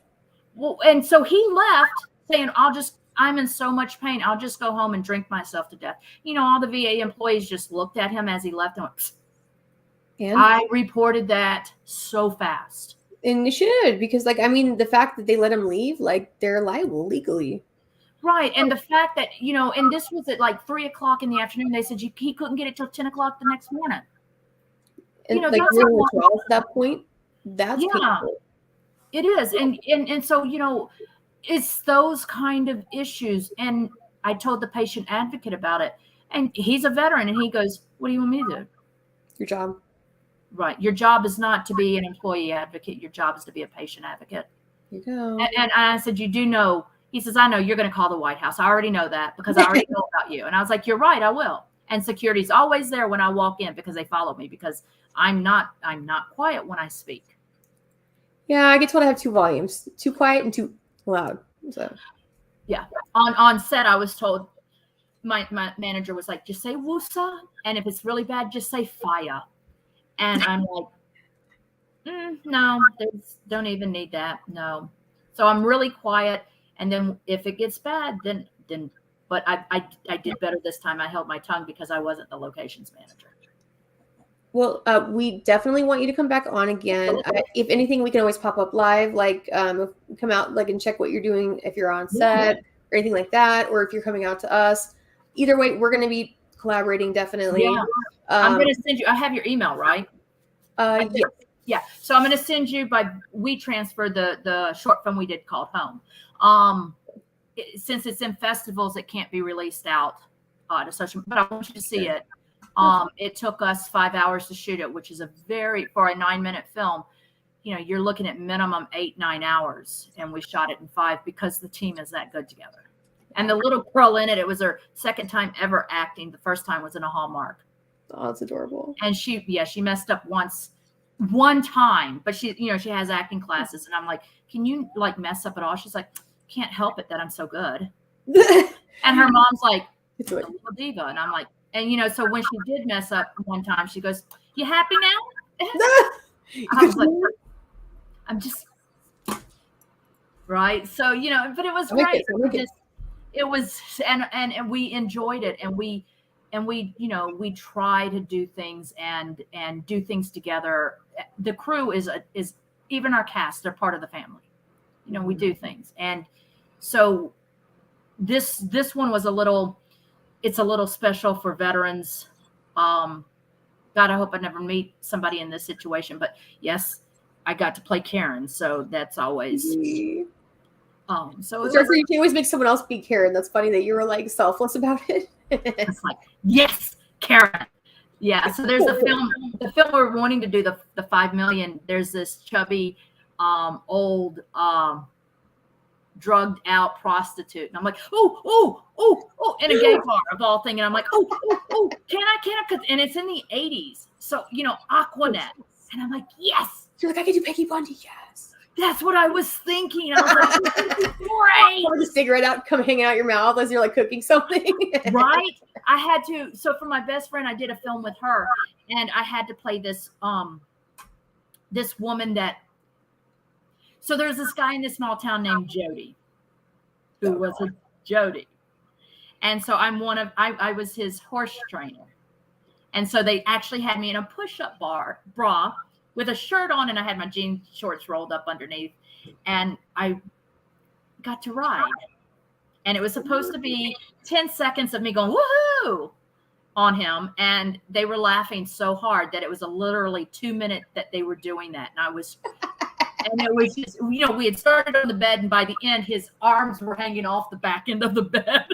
So like a Spartacus one? Get me in on that one. It was that was, I couldn't believe it. And I had to shoot 2 cans of beer because I was like, I can't do this.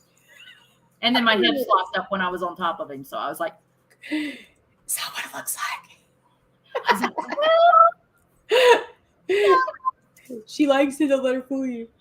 I did that. Yeah, that's my best friend was like, what do you need help with? I was like, can you get him out from under me? He really needs to move. And so they literally they had to come over and help me get off. I was like, this is so embarrassing. It's my arthritis. Yeah, that's it. It was. I was like, my hips are locked. I'm so sorry. I'm stuck. Yeah.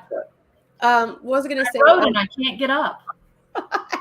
If only. That always works. But either way, definitely, if anyone has any questions, please reach out to either us at Yes, I'm the Veteran or DeAnna. Definitely, thank you so much for coming on and all the information. I'm sure we're going to do events in the future. And you're in Louisiana. Right. And so the best way to reach out to you is through your webpage, correct? Correct. www.Bad Habitz with a Z, because it's up there a little bit, productions.com. The emails is either badhabitzproductions@gmail.com or Bad Habitz Organization @gmail.com. Don't friend me on my personal Facebook page because I'm in jail and I can't accept friends. Again. But no, yeah. So I have, there's a lot of different pages that we have together. And if somebody just reaches out, I'm happy to talk to anybody, refer them anywhere I can get them in. If they're in Chicago, I know a veteran up there that has a lot of resources, things like that. So it's, that's the thing, is that we reach out to different people, and I just want to work with others. And I appreciate, you bringing me on, and I can't wait to hang with you. Maybe we need to get Carrie down here too with you. And Carrie's not a fan of me, but yeah. But no. But she's been on the show before. She came on. We did Ladies Locker Room Talk. I gave her a hard time about not being able to roll a joint. It's pretty funny. But she's my boss.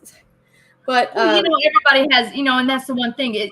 And they joke about it, but it's real. If the military veterans are in a bar and one of our veterans gets attacked or beat up, we're right there to beat up everybody else. But the minute we break away, we're like, oh wait, you were Navy? Oh shit. We really helped you? Well, damn. Or, God. Yeah. Or if it's a Marine, we're like, okay, what did you say? What did you say? What'd you do? Right. Who'd you grab? What'd you break? Right. Or whose drink did you take? That's fair. Yeah. But like I said, guys, if anyone has any questions at all, if you guys are wanting to know about anything, we're going to be posting her future events that she's going to be doing through the SI and the Veteran podcast. But please do reach out. Please ask questions. We're here for them. But we are going to have her back on again in the future. But if anyone has any questions at all about what we talked about tonight, please just reach out and we'll be happy to answer those for you. And if they have, if they want to be in films, I can if wherever they are, I know people, I can at least get them hooked up with some film groups. And that's so big too, because the veteran community, they don't share enough when it comes to cinematography at all. And that's why I love the GI Film Festival. something like that. But we need more of them. There are things that for every film festival, there's certain things, but we just need more veteran things and to do things. It's just amazing. Like I said, literally the film industry saved my life twice, because both times I was suicidal with my ideologies and everything of wanting to do what I wanted to do, both times because my agency, my agent is a veteran, and we have children and veterans and everyone else in the agency that it's such a family thing. I knew they would end up telling them that I had lost my life. And I couldn't see them trying to explain to anybody that a veteran lost their struggle. And that's the thing. So many people want to speak to it like, help, call me, bro. Like, I'm here for you. Don't be part of the 22. Like, it's like not real. Like, if the veterans are needing your help, stop being an asshole and help them. Right. Like, and it's not necessarily, well, they didn't ask me. It's not your They didn't ask. It's like, if you see someone drowning, you shouldn't be like, oh, they didn't raise their hand. Like, right, they didn't look at me and give me eye contact. You jump in and you help your brother, you help your sister, because at the end of the day, you want someone to do that for you.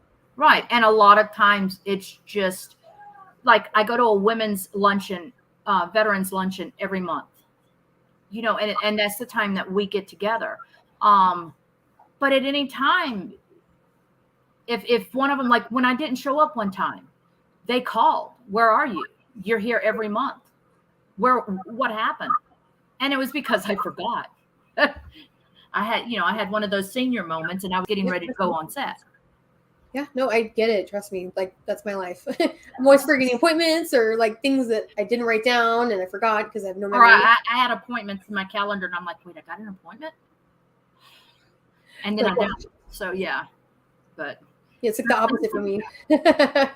But thank you again so much for coming on. And like I said, we'll definitely going to have you back on. But I can't wait to see everything from the set and popping up live. I think it'd be awesome. So this will be really fun. Yeah, and that's the thing. So we're shooting our next film May 15th, which is a Sunday, in Acadian Village in Lafayette. And we are in a definite need for background extras of African Americans dressed to the nines. We need a caterer because we've got maybe 70 people on set total. So, and if somebody wants to be crew, I'll take them as crew. Trust me, I can find something to do with it. I've got some Louisiana veterans. Like, I'll let them know. Like, they're wild though. Like, but they'll be helpful. And that's the thing. I can depend on a veteran. 99% of the time, I can depend on a veteran to be there. Yeah. And especially when it's not paid, I'll get people flake out at the last minute. So, and that's the thing. When we do our short films, everybody gets a chance to be seen. Yeah. So that's what we do. We're like, hey, this is fun. Let's go do this. We'll shoot for 8 hours, maybe that day, if that long. We're going to hopefully do a Southern soul food catering, which, they get, and it's free to them. Yeah. So, this is the thing that we do, and we want to continue doing this. So we have, like I said, we've got this short film. We've got probably 4 or 5 more that we want to do throughout the year. Yeah. And I think it's amazing you're doing that, and you're highlighting people's stories, and you're showing that we're versatile, and as women veterans, and we can have different stories. You're not all the same kind of homeless. Like, people's circumstances are so vastly different that lead them to homelessness. Yes, and that's the thing. Even if somebody is homeless, they still have hopes and dreams. Yeah. So that's the thing I want to ask at every end of my documentary. If you could snap your fingers and change anything, what would it be right now? Yeah. There's nothing that says that we have to stop hoping and dreaming when we hit rock bottom. That's when you should hope harder. Yeah, and we shouldn't have to reach rock bottom before anybody helps us. Exactly. And especially in the women veteran community, we need to be there for each other. We need to stop being assholes and tearing each other down. We need to be helping each other out, supporting the mission, because it's better than our egos. Because at the end of the day, the mission is important. Like, homelessness, like, it's not going away. No, like, it's not. And if we don't address it, it's going to continue. So, right. And the hardest thing is, yes, I know it's hard to ask for help. Yep. But you're not weak when you do ask for help. That's such a strong thing to to come forward and ask for help, that takes so much strength and so much courage. Yep. Absolutely. And you know, don't be embarrassed. I mean, you don't have to come out and say, I need help. Ask somebody, say, you know, I could use your advice. Or I'm asking for a friend, you know, that always, but anybody, anything, there's so many ways. And you may have hit a roadblock, but I may have been through the same situation and I found a way around it. Yeah. So, you know, let's collaborate, let's work together, and let's not let anybody we don't need to lose anymore. Nope. And I have a friend, Sam Medina, who did a film on the 22. He's not a military veteran or anything, but he came over from Saigon when he was a child. And he just did this massive film, and he was in Venom. He's been on, you know, he's a big film star from New Orleans. He's part of my agency. I knew him before he was big, and he just did this massive film. And I think it's 22 something. I'll have to get it for you, the name of it. But you know, it highlights how we lose so many people, and they're proud. They're down to 19 a day. Well, you know what? One is too many.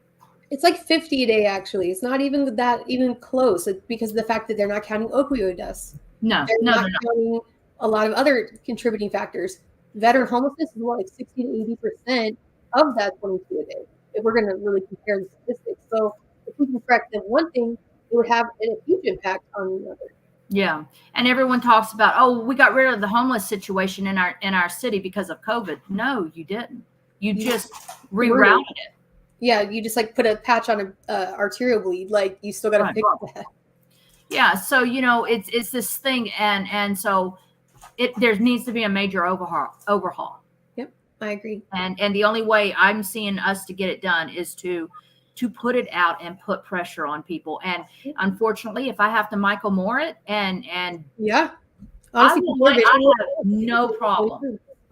I have no problem putting somebody on blast. If I have to go after a congressman and just meet him out in the middle of the street while they're walking their dog, camera in hand.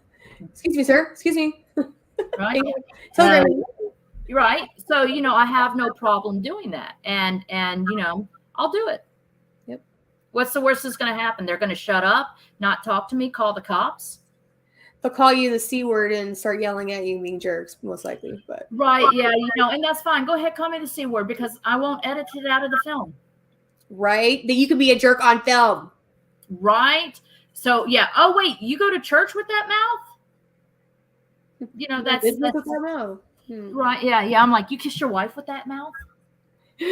Probably more than that, but we can be for like a whole nother hour of talk shit. But either way, like I said, guys, definitely reach out to us. We're most certainly going to be doing future events popping up, and just stay tuned. And we'll be posting as well for any future events that she does have in like her area or outside that maybe she finds out about. So that way we're just keeping our veterans in the loop, because I know a lot of veterans were pretty interested tonight. And awesome. We're going to keep developing everything and continuing to just do more, because I think what you're doing is amazing. You know, and there are film organizations overseas, and we have veterans overseas. So if I don't know somebody, I will find somebody. So if we have veterans in Germany that want to be part of a film industry, I will find a way. And I think that's amazing that you are wanting to follow up and follow through for the veterans as much as you are, because a lot of people, they want to say something because it looks nice on a podcast, but you're showing you're actually putting boots to ass, and you're putting it actually in place. And it's that was the first thing when I decided to start my production company. For 2 years prior, I was told, oh, it's not, you know, it's not important. It's not viable. You're never going to be able to do this. You know, nobody wants to talk about veterans and their issues. Don't tell me that, because baby, now I'm challenged. Right? Don't tell me no, because I will. It was like when somebody said I'd never make it as a casino dealer, and then I'd never make it as a craps dealer. Shit. Yeah, you're like, what? Right. But what was I gonna say? But yeah, definitely. I'm gonna link you up with some people as well, and we'll go from there. But thank you guys so much for tuning in. I know it was a long podcast, but yes, a lot of amazing information. Thank you again so much. And then Like I said, if anyone has any questions, reach out through Yes I'm the Veteran or through her page as well. We'd be happy to forward it on as well. And I'll say this, if you're on individual unemployability, you can still do this. Yep. You can still do this. And there are ways, because I didn't think I could. You can still do this. The only thing you might lose eventually would be your Social Security disability. Yeah, it just depends on the help you make. Yeah. Right. But because of the way it's set up to work in the film industry, nobody works 5 days a week for 360 days or anything. Yep. Because they're like an independent contractor, basically. Yes, you're an independent contractor, so you don't have to work if you're not comfortable on it. Thanks. Yeah. Well, I'll talk to you later. Thank you so much for coming on. I know it sounds like everyone's getting restless. My dog's snoring. I don't know if you hear right now. Yeah, my dogs are having it's their midnight. They're about it. Well, thank you again so much. I'm so sorry to keep you on so long. No, I enjoy it. This is what it's about. This is veterans helping veterans. Yes, ma'am. Absolutely. And like I always say, be good or be good at it, guys. And until next time, have a good night. All right. Good night.